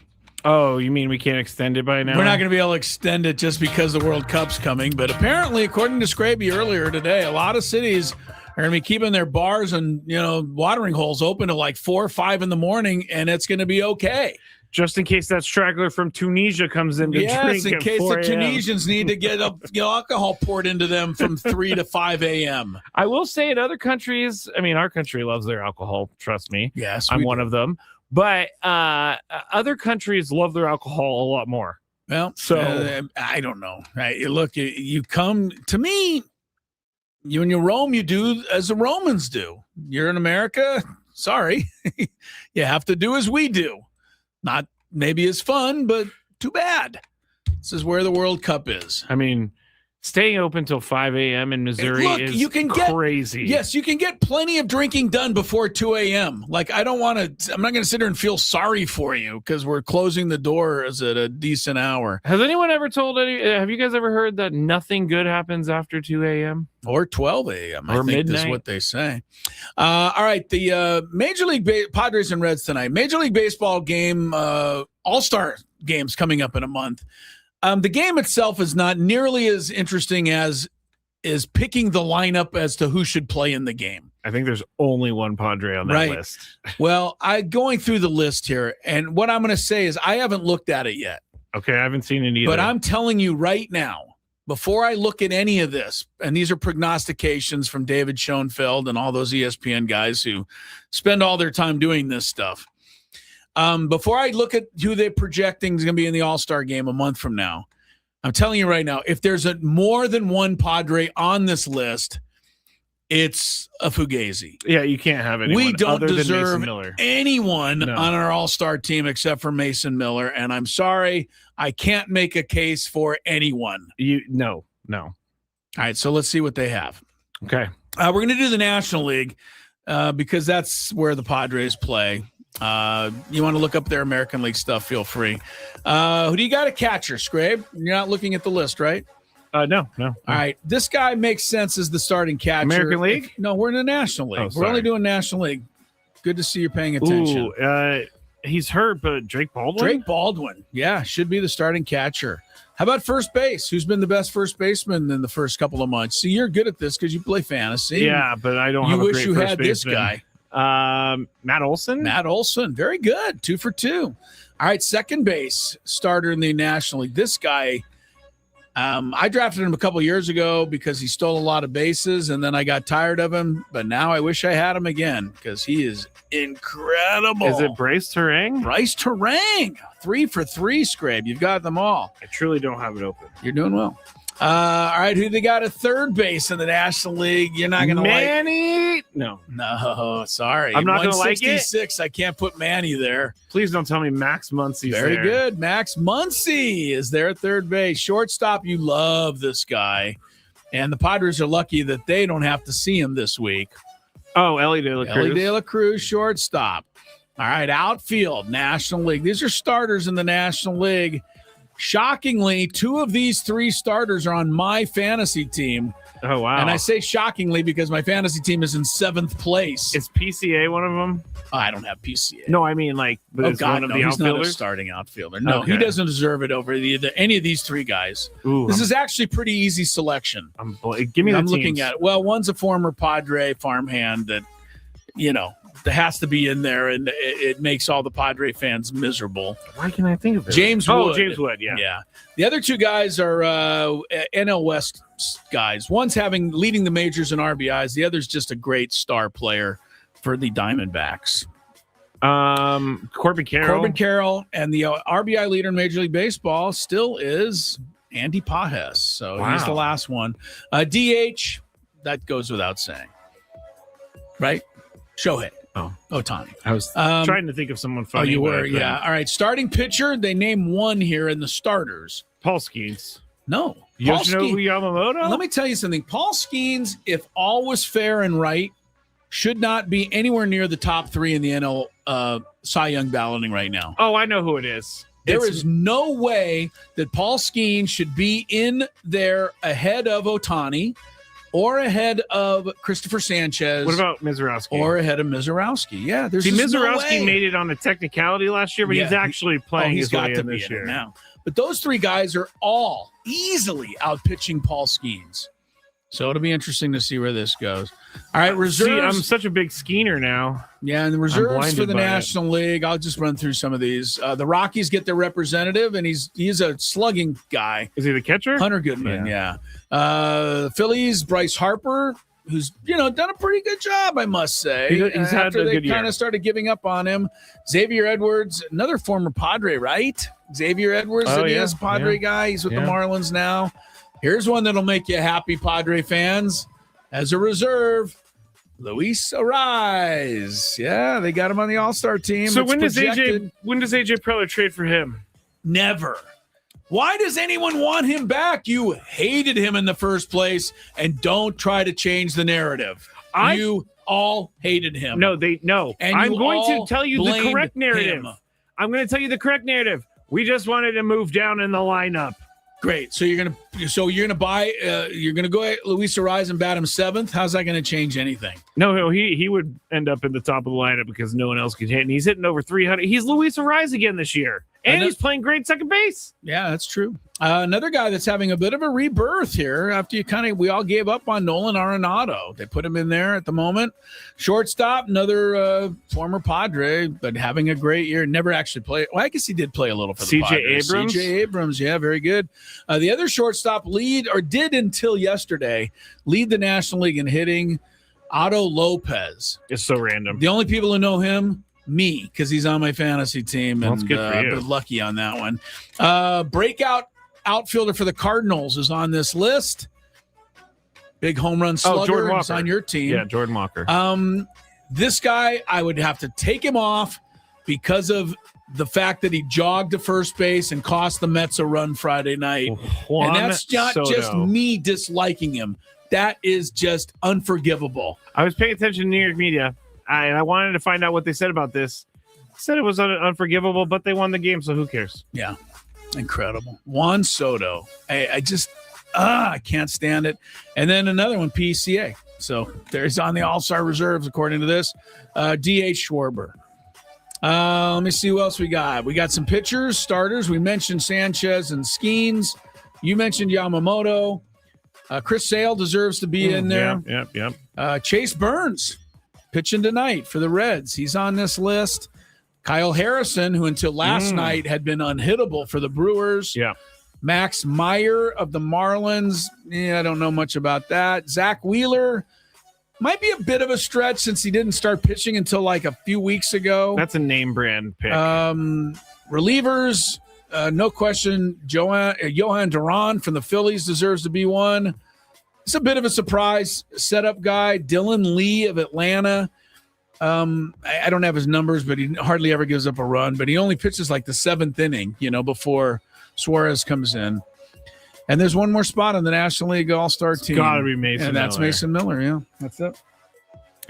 I can't say, I'd love to sit here and go, oh, come on, you got to put a couple of these No, you don't.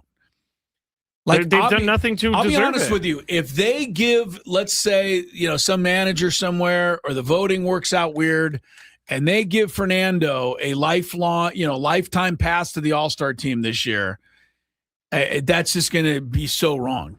And I don't mean it to pick on him, but he doesn't deserve to be on the All-Star team. And I frankly almost don't want him to be. I don't want him to think this is acceptable All-Star play. Because I don't think it is. I don't think he thinks that. Well, I don't know. I mean, I don't know. There's going to be guys that drop out. Even then, So you still think- even then, I don't think any other Padre is going to You be on think, this team. I think there's going to be one Padre this year. I don't see how there can be any more than one. Not even unless someone goes on a tear. This is it for the Padres. Mason Miller, who's had nearly a perfect start to the year. But now, Chris, he's getting rusty because he can't ever pitch. He looked too rusty last night. No, you're right. You're right about that. Jason Adam looked good last night. Struck out the side. He Good did. job. I want to bring this up real quick because we didn't get to it in the Big Five, but we talked about it a little bit. The Brewers and the A's almost broke a bunch of records, but they did break one, which they combined to make 16 challenges in the ABS game. Oh, they did. I didn't see ABS that part. last night. I didn't see that part of this crazy game. 4 more than any other game this season. But here's what happened in the game. Both teams came back from 4-run deficits. They traded 4-run rallies in the 10th while combining for 3 home runs in that inning alone and combined to hit 11 home runs on the night. The Brewers hit 4 homers. A's hit 7. Tyler Soderstrom and Nick Kurtz hit 2 each. Now, my question in the Big Five was this. Okay. Is a game like this good or bad for baseball? Is it a good? Oh, wait, never mind. Hold on. Okay. We're talking about actual baseball being played. Is this good or bad baseball? I have no problem with it once in a while. I don't need every game to be 15-14, but what's the matter with it? It was a lot of fun, man. It was not a fun night for the pitchers. You know, every ball that got up in the air carried out of the ballpark. Ashby said he pretty much got the victory before, and then Tyler Soderstrom's ball went over the fence. Yeah, well, so Ashby didn't get the victory. So that's the way it goes. That's the way the cookie crumbles. It was a great game. It was a lot of excitement. I know, and the guy who used to lead the charge on this, by the way, was our own friend, Uncle Teddy. But I know back in the Coors Field days when the games were crazy like this, I kind of enjoyed them because we didn't get them all the time. You know, it wasn't like we lived in Denver and every game was 14-10. Yeah. We got them from time to time when the Padres played there. I didn't have a problem with it. What's the matter with having a high-scoring baseball game? Does it have to be 4-2 to be considered a good game? No. Like, I don't think so. I mean, you could say this game was incredible last night. The A's were down to their last out. The Brewers were down to their last out. There was, you said it, 11 home runs. That's 2 short of the all-time Major League record. There's only 13's the record. They hit 11. The A's hit 7 and lost. That's crazy. If I told you tonight the Padres are going to hit 7 home runs and lose, you'd take that. I would faint. Would you take it? Hit 7 and lose? Yeah. Would you sign up for that right now? I want the W. I'd rather them bunt 3 times in a row and get the W than if I could could chit chat with Beelzebub here right now and try to sell your soul for something. You've already sold. By the way, this is random, but you're talking about Beelzebub. Yes. There in Europe, there's a town called Hell.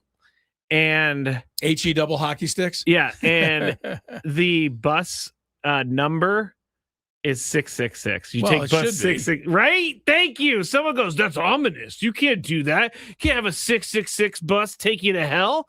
I'm like, that's the only way you could do that. Like, this place is actually called Hell. By the way, I'm looking at the American League picks for the All-Star team on the other side of things. Again, by ESPN. And the game's a month out, right? So everybody I said is not the roster. That's who they're projecting would be on the roster. Langlier's on the list. Yes, but I wanted to ask you. There's one former Padre on the American League prediction list for the All-Star team right now. Who is it? Do you think? You're good at this because you play fantasy. You know all these guys. But he's a former Padre. When did he play for the team? Let's just say you and me and Tony Gwynn Jr. have interviewed him. Yeah, we've interviewed him. We've interviewed him. And we liked him. In the American League. He's an American League All-Star. And I don't think there's an argument. Like he is with, I don't even think you could argue with it. Is it Dylan Cease? It is not Dylan Cease. Who is it? It's a pitcher. I'll give you that much. You got another minute to get it before we got to go to the game here. I don't know. Initials NM. Nick Martinez. He's been having fantastic. An incredible year. Every time I see him, he's throwing up zeros. Incredible year for Nick Martinez. And his pants are getting tighter. Well, I don't know. Remember when he told us? I don't look at that stuff as close. You and Tony seem to look at that a little more than makes me comfortable, frankly. Well, because it's just like you can't miss it. I hit this too late, Chris, so we got to get going. Apparently, I missed it. Sam Levitt's pregame's next. We're back after the game tomorrow. Enjoy Padre baseball. Bye.